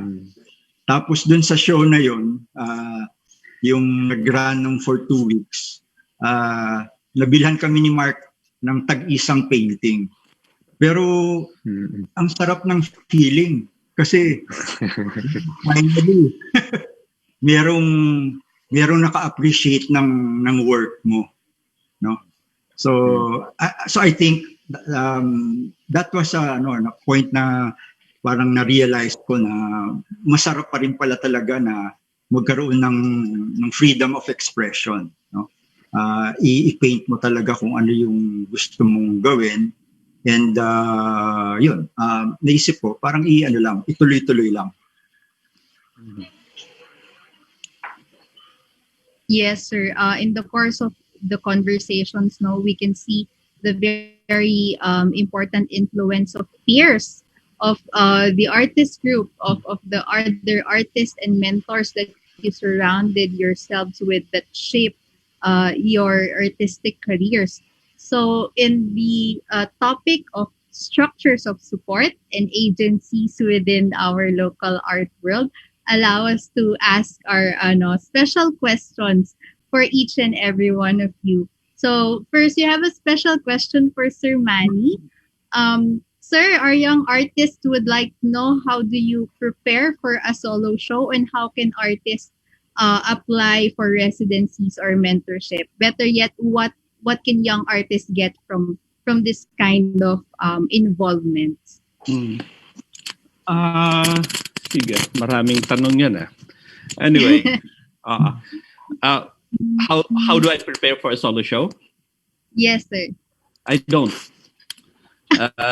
So that's the answer to you, no? Parang normally, I just paint and just keep painting, and then when I have a solo show, I assemble a group of works that I feel would parang have some kind of affinity or some kind of connection that would make up a solo show. That's the usual, no? But then there are also times when I would consciously define what the whole exhibit would be all about, and I build up on that. But for the longest time, I normally don't prepare for shows. And it's one advice that I would give to young artists dahil they usually paint if they have an upcoming show, no? And in between, hindi na sila nagpipinta. Ayun ganon. Yeah. And the other part is, how do they apply? You know, Yes, and what do they get from joining residencies or mentorships? Well, I don't really know how they apply, and normally it's the same thing with any other siguro things. No, you present your body of works, tell us about yourself, things like that, and siguro the thing with what the kind of program that we run, I think I should tell them about it is. We put a lot of emphasis on discipline. No? Disiplina, maagang magising, maagang matulog. And not only that, they have to do morning exercises. They have to do organic gardening. They have to participate in cleaning the river. And they have to cook. They have to wash dishes, wash their own clothes. It's a long list, no, of things that you are supposed to do, which to some might not be something that they're used to do. No, lalo na if you're coming from a comfortable background, you have other people to do things for you. It might be a bit of a challenge to parang get out of that comfort zone, and then on top of that, you still have to relearn a lot of things that you thought you learned already in art school. No? And this is really where I want to put most emphasis on. No? Parang tipong, so why are we running this program? No? Yung ganon. And this comes from an observation or a feeling that art practitioners, full-time art practitioners, are in the best position to teach art. No? Many of the teachers who teach art in schools have the proper academic credentials. And I have nothing against that. They have their own program. They have, but I feel there's some kind of parang areas that were not covered properly because most of them commit most of their time to the academe, and few of them can actually do their practice as artists full time. No? In fact, many of the people I look highly to as really most capable mentors are, dyan, si Mark at si Emong. They're the most capable and most, I would say, isa sa pinakamagagaling na mga mentors. But they cannot teach, and they won't be invited to UP because they don't have the proper academic credentials. No? So, yan ang isa sa mga, it is an assertion, no? That full-time artists are in a better position, not just to teach techniques, no? But the whole range, actually. I think we have a better understanding of art theory, and we have a better capability of teaching art theory to young people.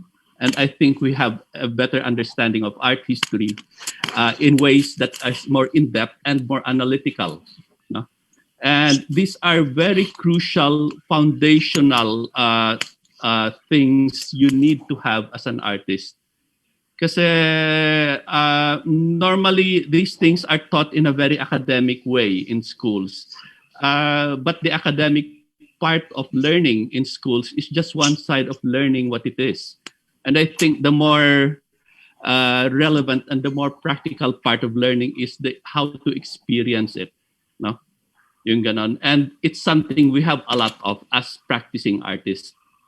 So this is the main reason why. So, I mean, bakit mo gagawin ulit yun? That's already being done, no? But we say, we're doing something different.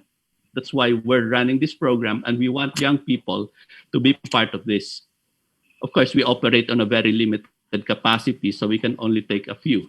Yung ganon, no? But, yan, parang if we can get more support, then that would be good for us. I'm hinting there. Merong tanong kanina about inspiration. Iyan ang isa sa mga inspirations namin ngayon, yung ginagawa ni na Manny, tapos si Elmer, alam ko may ginagawa sa printmaking naman. It's about artists leading, initiating things, programs. Actually, very inspiring. Kasi napunta na rin ako dun sa lugar ni Manny. Sa ngayon, very inspired kami dun. Pati si Esquilio rin.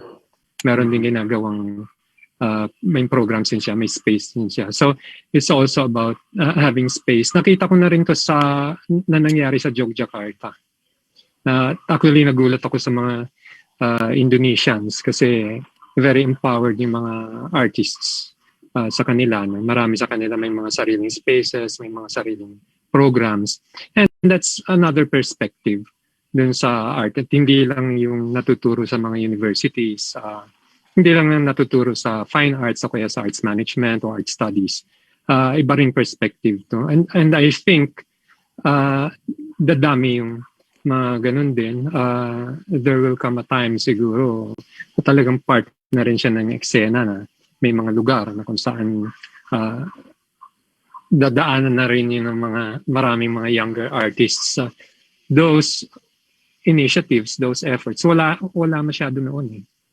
Nung nagsisimula kami, parang wala ko masyadong maalala ng mga ganong type ng spaces. Mm-hmm. Maganda nga yung mga ganong mga art activities ng mga ibang artists. Kasi yun nga, yung mga ibang artist group na yan, parang they prioritize the critical discourse, and it's not just focus on objects and products, no? Yung interaction with other artists, with the community. It's all about sharing. Mm-hmm. Mm-hmm. Within the discussion, sir, of art institutions, so we have a question for Sir Mark. So, sir, based on your experience being represented in museums and cultural institutions, how did you reach that point? This is for young artists who strive to one day break into the museum institution. So, sir, paano ba? I think it's one of the questions that young artists would like to know. Nung 90s pa lang kasi, na-notice ko na rin na kasi I was, kumbaga, ano kami ni na Elmer nun sa 13 Artist Awards because of our paintings. Pero yung sinow ko na mismo sa CCP, yung mga jeepney works, so assemblage nilabas ko mga trabaho doon. Tapos after that nag-show ako ng mga mixed media pieces. Tapos ma-notice mo kaagad na walang kumukuha, walang bumibili ng mga ganung trabaho. Tapos I was more known as a painter nung time na yun. Pero na-notice ko rin ang mga napipili for survey shows abroad, yung trabahong yun. So, may split na kaagad eh. So, doon makikita mong may dalawang streams na kung saan may mga validators din. Mabavalidate ka sa market, mabavalidate ka sa institutions. Pero nung time na nag-solo ako ng mga mixed media pieces at kukunti lang talaga yung mga nabili, alam ko na hindi ako magsusurvive. So, tinuloy ko yung painting, and it took a while bago ako nag-experiment ulit sa ibang sa ibang mediums. Tapos nag-US kami for a while, tapos pagbalik dito, yung una kong show nung 11 years ago, sculptural pieces. And yun yung struggle din doon kasi hindi ulit napansin ko, hindi talaga masusustain. Ano? Ang isang pwedeng mangyari sa'yo dyan na mapili ka ng mga validators tapos i-recommend ka abroad or for museum shows here or abroad. Pero ang feeling ko noon baka because I had this background na mas kilala ako bilang pintor, mahirap mag-shift. So hindi ka agad siguro paniniwalaan or something. Kaya actually mas napansin siya sa labas nung nag-art fairs na. At panayang salang din sa akin nun sa art fairs. Tapos sa fair siya napansin. There was one show, more sa Indonesia actually. Parang unang break sa Indonesia, may mga kumuha ng mga infinity works.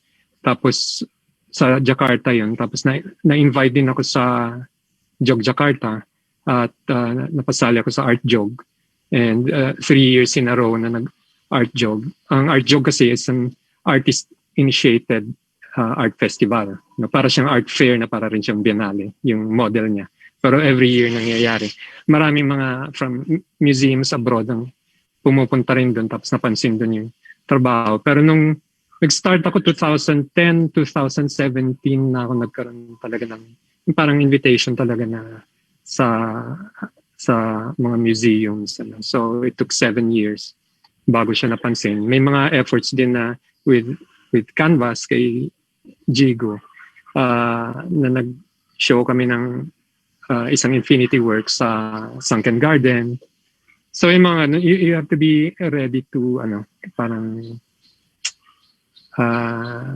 ipunin mo yung works eh. You have to have a body of work na ganun ang direction. Tapos pag di siya mapapansin dito, napapansin siya ng public. Hindi lang siya marirecommend din sa ibang shows. Baka kailangan mo rin lumabas siguro. Kasi ang pumili sa akin nun was Indonesian, tapos Singaporean, and Japanese. Later, nakita yun ni Apinan ng Bangkok Art Biennale, yung show sa Yokohama Triennial.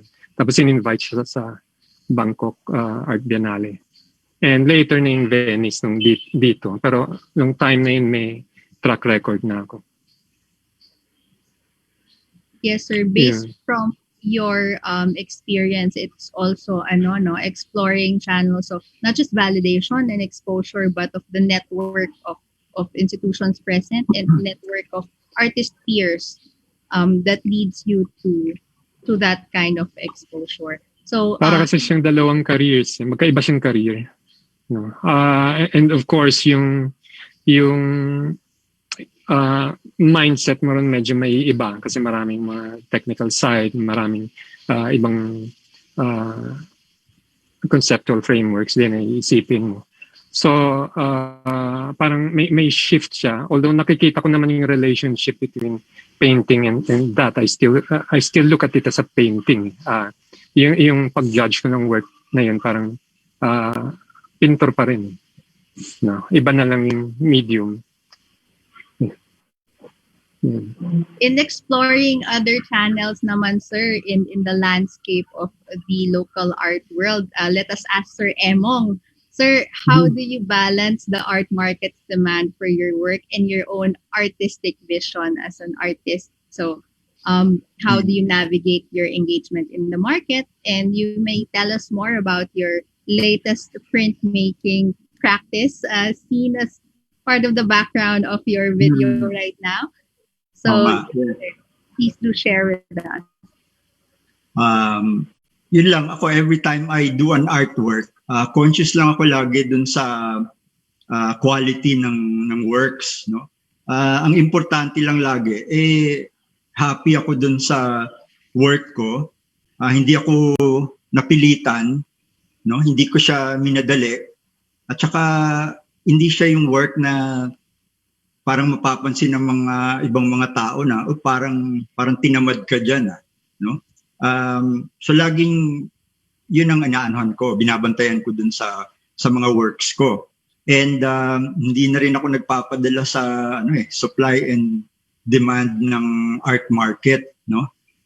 Hindi ko na iniisip yun, pati yung kung ano yung mga auction result, kasi from the beginning that was not really the goal, no? Ito kasi sinasabi ko nga dun sa curator ng Hiraya Gallery na itong pagpipinta namin, pagiging artist, hindi lang siya profession, it's a vocation. So ano ka dito, parang calling ito eh. Parang sa pare, no? Merong calling sa iyo na kailangan ituloy mo yung ginagawa mo. At saka isa pa, yung ang iniisip ko lang, basta I'm happy with the kind of works that I do. I have the freedom, and yun, kailangan, at saka isa pa, ito namang pagpipinta at saka yung paggagawa ng art, pangmatagalan naman ito eh. Ito talaga yung gusto ko lang din gawin hanggang sa tumanda ako, no? Hanggang sa pumuti na lahat ng buhok ko, gusto ko nagdo-drawing pa rin ako, nagpipinta, or I create something out of nothing, no? And then yun, pagdating sa naman, sa printmaking, talaga ako, self-taught, no? Kasi nung nasa fine arts kami sa UP Diliman, hindi ko kinuha yung subject na yan eh. At saka no one was really encouraging us, no, to delve into the world of printmaking. Although nadadaanan namin sa mga corridor, nakikita namin yung mga rooms, nakikita namin yung press machine, pero parang during that time, parang hindi pa ako drawn towards that creative medium. And then in the late 90s, na-inspire ako na gumawa ng prints, no, the rubber cuts and wood cuts, because of Mario Parial and Rod Paras Perez, no? Ito yung mga leading natin, Filipino printmakers. Pero siguro hanggang early 2001, nakagawa lang ako doon, mga 7 prints lang, and then iniwan ko na siya kasi I had to focus on and concentrate on painting, no? Halos every year or every 2 years meron akong solo show, tapos active kami joining group exhibitions. But at the back of my mind, lagi kong iniisip, sabi ko, pagka meron akong chance ulit na or time na mag-print making, gusto ko siyang balikan ulit. And then yun nga, lockdown happened, no? Last year, na-cancel lahat ng mga shows, and then I was supposed to have a solo show sa Paris, tapos na-postpone yun. So, iisip ko, sabi ko, ayun na yung pagkakataon. I started doing monotypes, and then rubber cuts, and then wood cuts. Tapos it's all hand burnished. Meron akong barren, at saka yung wooden spoon. Yun yung ginagamit kong pangdiin sa paper. Siguro, umabot yan for a period of 6 months. Tapos na-realize ko, hindi na pala ako 20 years old. Ang sakit na sa braso ko at saka sa balikat ko yung pagdidiin nung barren sa paper, no? So the next step was to look for an etching press. So nag-research ako sa mga kaibigan, tapos I was asking mga local printmakers, nagme-message ako sa kanila, sila Ambi Abanyo, sila Benji Turado Cabrera, what kind of materials na magandang gamitin, the kind of paper. So lumawak yung yung knowledge ko dun sa medium. And then may nag-recommend sa akin yung si Benji Cabrera na si Raul Isidro, meron siyang extra etching press. So ito, it's a small etching press. Nakuha ko sa kanya, 10 years na nasa kanya to. Na-order ko ng June because of yung ECQ, yung lockdown. Nakuha ko pa siya ng August. Tapos excited ako. Pagdating dito, binigyan ko siya ng pangalan. Ang pangalan nitong press ko, si Pinpin. Named after Tomas Pinpin, the first Filipino printer. So ngayon, napagaang yung sulit siya. Napagaan yung process ko ng printing kasi yung per print na abutin ako ng 1 oras per print. Pag may press ka ng ganito, parang mga 10 seconds na lang.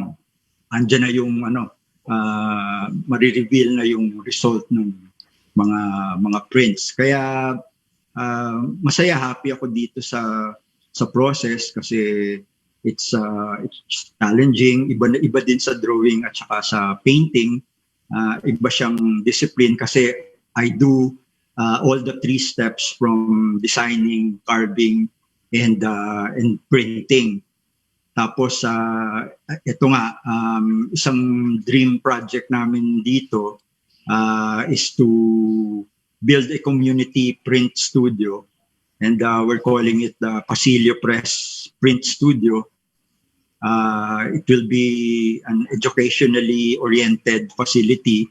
Tapos yung mga ibang mga local artists nag-express na ng interest. Merong mga taga Olongapo, San Felipe na pagka okay na yung bumiyahe, they can go here.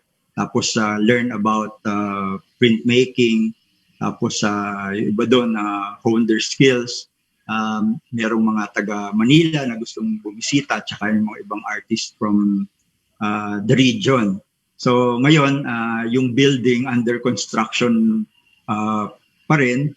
So hopefully matapos namin in 5 to 6 months.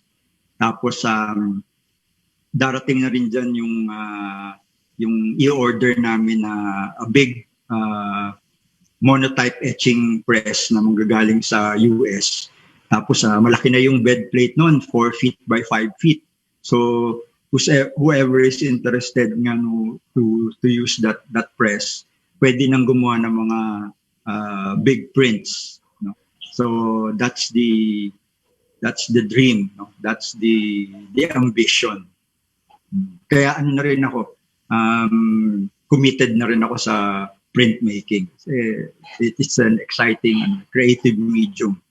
Tsaka mga printmakers, very cool, very generous, at tsaka in sharing their knowledge. Such an interesting, sir, exploration of the artistic practice. Putting into context, siguro, sir, our situation for 2020 and 2021, we just want to talk about how did the pandemic affect you? How did you cope? And we actually have a question from Mr. Henry Palma. If you could share your insights on how we can champion art more in this digital world in the context of us being in this webinar, talking from Zambales, from Cavite, and from Parañaque, Manila, and Makati, and having an audience of a nationwide reach. So how can the arts thrive in the digital world, knowing that the art experience is usually tactile, face-to-face, but now augmented into the virtual world? So what can you say about that? The pandemic and the intervention of the virtual world, the art world going into this virtual space.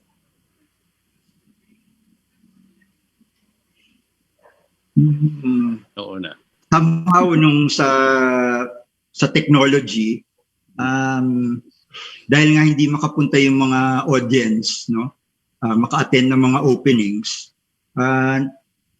nakakatuwang tingnan kasi nagkaroon din ng advantage kasi yung mga galleries ngayon sa Manila nakapag-produce ng mga videos, no? Interview, tapos mag-shoot sila dun sa kanilang mga artist studios, and then they explain their process, tapos they explain the concept of the works, kung ano yung naka-exhibit sa kanila, which hindi naman iniisip dati ng mga artist yun, at saka yung mga galleries na nagawin. So kaya somehow ano lang din, parang we all became connected through this medium of Facebook, Instagram. This is also a big way of parang promoting your artworks, no? Kasi kahit ako, nagugulat ako, marami akong mga nakikitang mga magagaling na mga young artists sa Facebook, sa Instagram, no? Na maaari siguro hindi ako magkakaroon ng chance, no, to meet them and see their works, kasi yung mga iba talagang nanggagaling sa mga ibang mga regions. So yun. Ano lang, you just have to learn and be adept to the technology. Si Sir Emong spent his lockdown moments learning to print. Very productive. So now he has his own printing press and studio. Hindi lang yon, kasi nung nagkaroon ng pandemic, kasi 3 years kaming nag-stay ulit sa Manila, parang dun sa Metropolitan Museum of Manila survey show ko, and then we had to make this yung coffee table book, no? So February last year, bumalik na kami nung wife ko dito, si Plet Bolipata, nung February, and then dito na kami naabutan ng lockdown. So hindi pa kami lumalabas o bumabalik ng Manila ever since. Nung first few weeks, bago ako mag-printmaking ulit, sinet aside muna namin yung mga art materials namin. Kasi through the initiative of Casa San Miguel, itong director namin, yung brother-in-law ko, si Coke Bolipata, naisipan niyang gumawa ng pandesal para sa mga frontliners. Kaya tumigil muna kami dun sa art making namin. Na-channel yung art namin dun sa art of baking. So we would wake up at 5 o'clock in the morning, tapos pupunta kami dun sa kusina ng casa, dun sa harap ng nagbabagang pugon. Dun kami nagmamasa ng dough. Ang tawag nga namin yung pagmamasa para sa masa. So ginagawa namin yon, tapos pag naluto na yung mga pandesal, babalot namin sa paper bag, tapos may naka-assign na isang tricycle, tapos siya yung nagdi-distribute sa mga barangay post ng mga frontliners, no? So yun, that was our volunteer work, no? Parang nakita namin, parang yun yung pangangailangan ng panahon. At saka isa pa, mabuti na lang, kasi bilang full-time artist, no, 22 years na rin akong full-time, yung working from home, hindi naman nagbago eh. Sanay na kami sa laging nasa bahay lang. Yun lang ang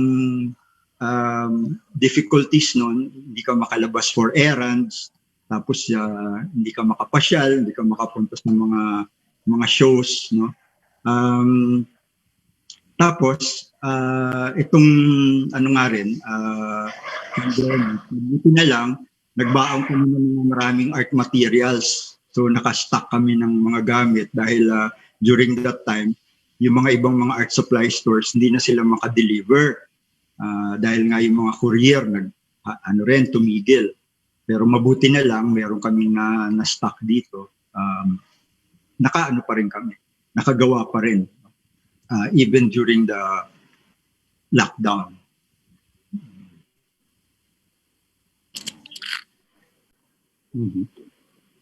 Thank you, sir. Sir Mark or Sir Manny, how are you during this pandemic? Ikaw, Mark, o ano? Sige. Dapat kasi may shows kami dapat abroad. No? We had a number of shows lined up, tapos hindi natuloy lahat yun. Kasi hindi rin makabiyahe. Na-postpone siya. So, tumigil din kami ng sa studio ng trabaho ng mga Infinities. Parang napabalik ako sa pagdodrawing at pagpipinta. Pero ang kasabay kasi noon, dahil since January of last year o 2020, naghahanap na rin kami ng space outside of Manila. Tapos later, napuntahan namin yung kay Eski, yung Eskinita sa Tanawan. Tapos napuntahan din namin yung kay Manny na sa Alfonso.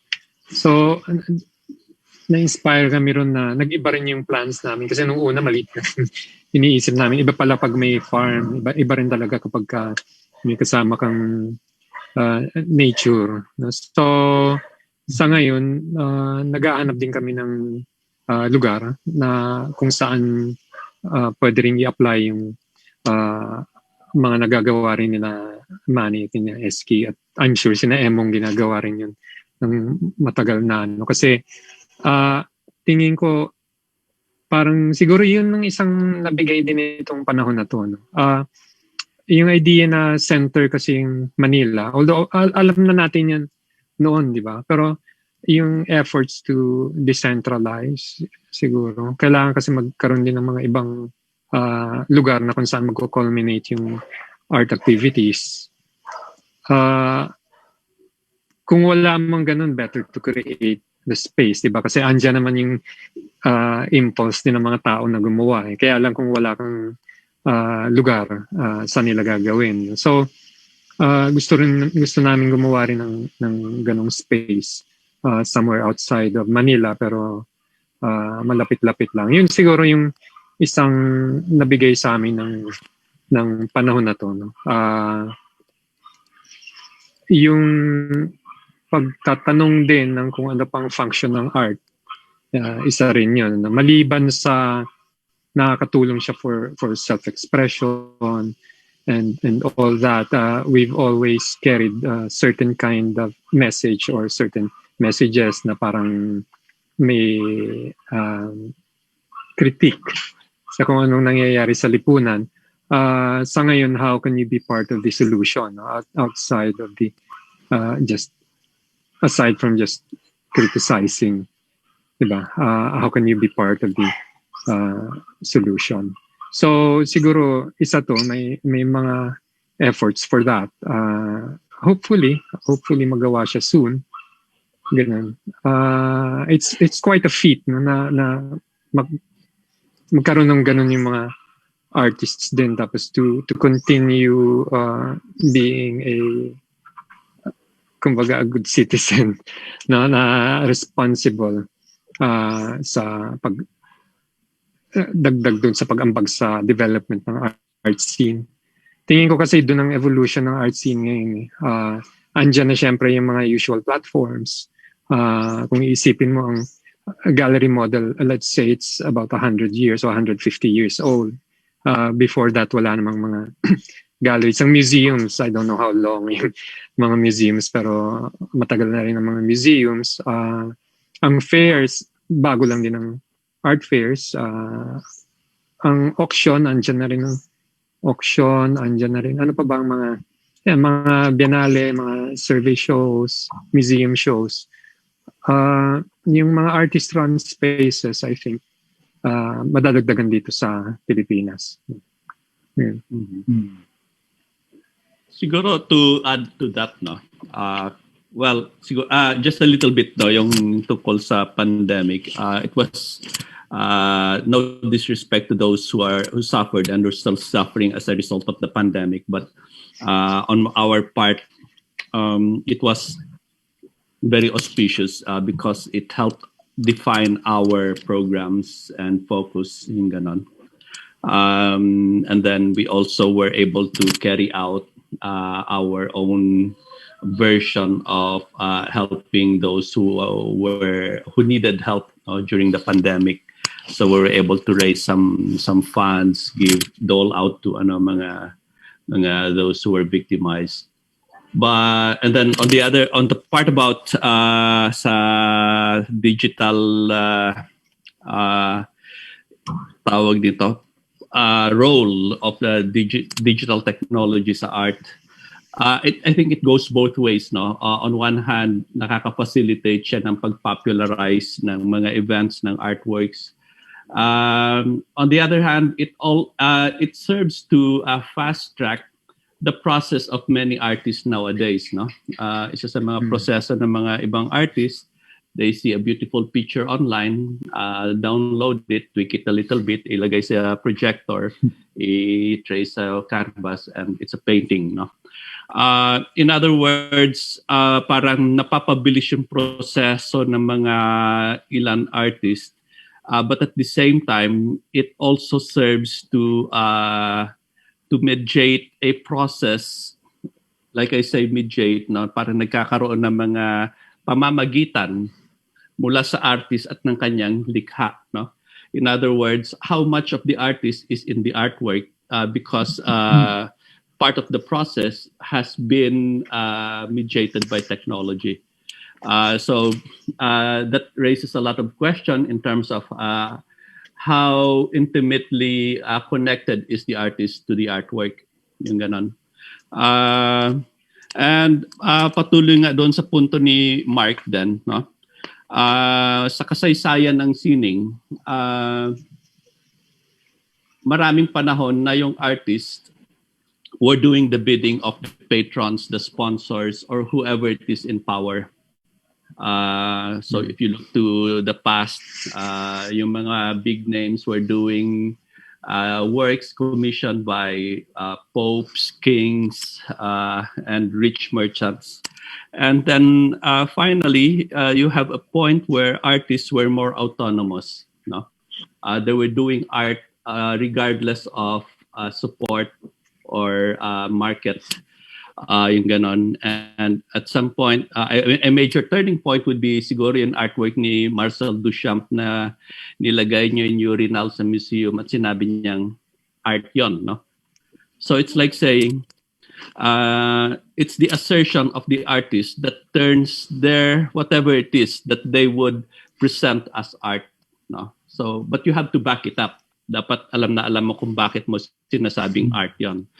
And I think the developments right now is calling for that time where artists are once again compelled to examine, no, their position and look at the times, no. We are definitely in very unsettling times nowadays, no. So it reminds us those times when, like, what was the condition that ushered in the Renaissance, no?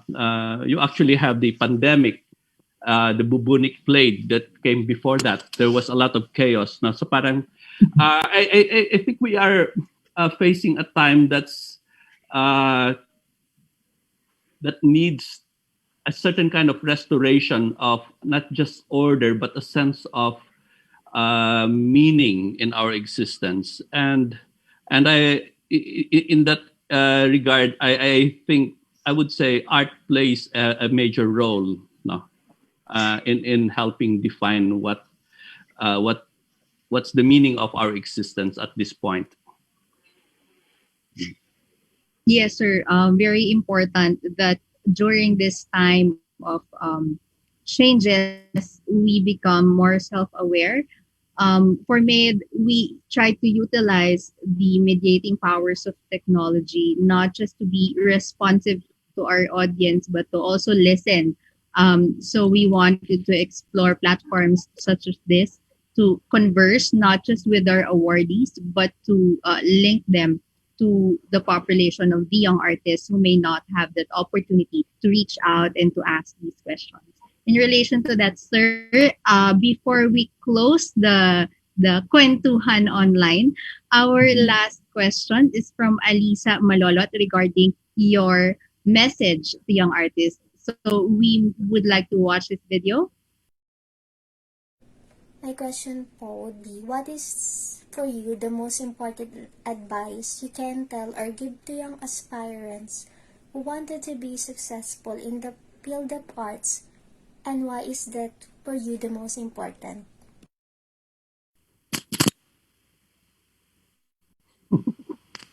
Yes, sir. According to Alisa, what is the most important advice?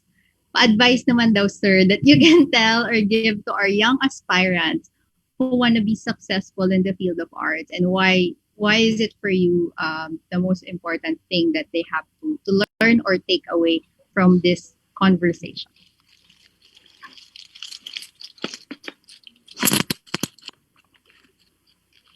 Mukhang ako nakailaw ah. Yeah, well, for palagay ko, there's one major thing I would advise everyone who aspires to be successful in this field, no? And by success, I don't mean becoming rich and famous. By success, I mean you have found your passion and you are living it regardless of the outcome, whether you get recognized for it or not. No? So the most important advice I can give is, well, if you don't love what you're doing yet, learn how to love it, because it's the only way that it can sustain you. Pag hindi mo mahal yung ginagawa mo, ba't mo ginagawa yan? So just learn how to love whatever it is that you're doing, no? Whether you are painting, whether you are doing sculpture, because the only way you can really succeed is to love it, because if you really love it, you will keep doing it over and over again. And as a result, you become a master of it. Can we hear from Sir Emong or Sir Mar? Kailangan maging malakas ang loob nyo sa kung gusto nyo talagang maging artist, no? Tularan nyo si Mark at saka si Manny. Malalakas ang mga loob. No? Kasi pag mahina ang loob mo rito, maraming criticism, no? Parang don't be disheartened, no? Maraming mga pagsubok. At saka isa pa, yung pagiging artist naman is because you love the process, no? Gusto mong humawak ng lapis, gusto mong humawak ng brush or ng pang-ukit, no? And it gives you satisfaction, no, as a human being, no? Parang meron kang kini-create, meron kang gustong ilabas. And ng advice ko sa umpisa, first you have to develop your skills, no? And then you have to be consistent, no, in the quality of works that you produce. Why is it important? Kasi based on my experience, no, pag naglabas ako ng mga trabaho na for me, no, yun yung maganda kong nagawa, it will open up doors, it will give you opportunities, no? Pag nakita yan ng mga ibang tao, mamimit mo yung mga writers, they'll give you good reviews, yung mga curators, mga gallery owners, art dealers, and collectors, no? Yan na yung mga makakatulong sa'yo as your growth as an artist, no? So yun lang, importante lang nag-i-enjoy ka dun sa work, no? Ang sabi nga dun sa yung line na nag-stick talaga sa mind ko dun sa movie na Sylvia's Love. Life is too short to waste your time doing things you don't love. Mhm.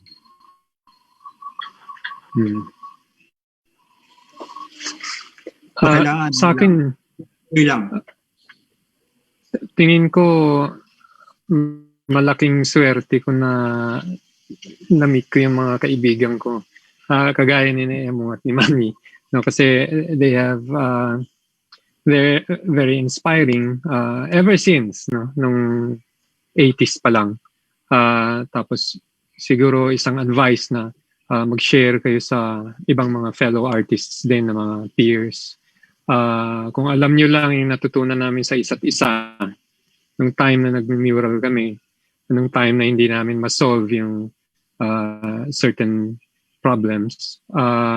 Tapos pag inisa-isa namin, if we break things down or if we break images down to certain basic shapes, mahuhuli mo yung mga mali dun sa trabaho na. Tapos yung sharing kasi with peers ang isa sa pinakamahalaga at pinaka appreciated ko dun sa nangyari sa amin sa careers namin bilang artists, no. So napansin ko lang ngayon parang mas mahirap yata ngayon magkaroon ng ganun kasi with all the distractions that we have sa internet, mas individual ng mga artists ngayon, hindi na masyadong nagsasama-sama or hindi nagpupunahan ng trabaho. Kami nun, marami kaming ganong instances, maraming yun nga, sharing and learning how to look at things, learning how to see your mistakes. Tingin ko yun how do you grow as an artist? And also, huwag muna tayong ma-caught up dun sa the mysterious part of art. Sa ngayon, nagiging formula kung tanggalin lahat ng misteryo. It's mysterious enough. Life is mysterious enough and art is also. Pero I don't think about that part because I will encounter it anyway. Dun sa mga areas o aspects ng art making na meron kang solid na pangahawakan or it goes back to old-fashioned work habits. Yun, sometimes nagiging crutch kasi yung mysterious part of it. I think pwedeng tanggalin na muna natin yan and go back to it from time to time kasi you will encounter it anyway and bababaran mo rin yan. No? Pero ang part ko minsan nakakalimutan yung part na disiplina, pagmamahal sa trabaho, yung mga ganung bagay. No? So, ayun, siguro ma-advise ko na sipagan. Thank you, sir, for such a fruitful discussion from the competition as an experience, the art process, chasing that spark, navigating the landscape and structures of support within the local art ecology, to the power of the collective for artistic growth and pushing advocacy. So a lot of our audience gathered enough nuggets of wisdom from your own artistic experiences. Thank you so much for sharing. And for MAID, we hope that dialogues like this and exchanges like this would help us form communities without the barriers of geography and mediated with technology. Thank you as well to everyone for joining us this afternoon, to all our audiences. We appreciate your questions and messages. We aim to respond as well as to listen to our audience, and we hope to continue engaging with you online. This has been a fruitful afternoon, and we hope you learned as much as we did listening to the three of the most celebrated visual artists for today. Who knows? You could be the next. If you are an artist aged 18 to 35 years old, we invite you to join the MAID Painting and Sculpture Recognition Programs. Deadline of submission of entries is on March 31, 2021. Put it on your calendars. Head on to our Facebook page for the link to the guidelines and the entry form. While you're here, please like and follow us on Facebook and Instagram for regular updates on Art Made Public and Made. And please use the hashtag SpectrumMade2021. Tune in again next month for another installment of our Art Made Public's online series. Maraming salamat po.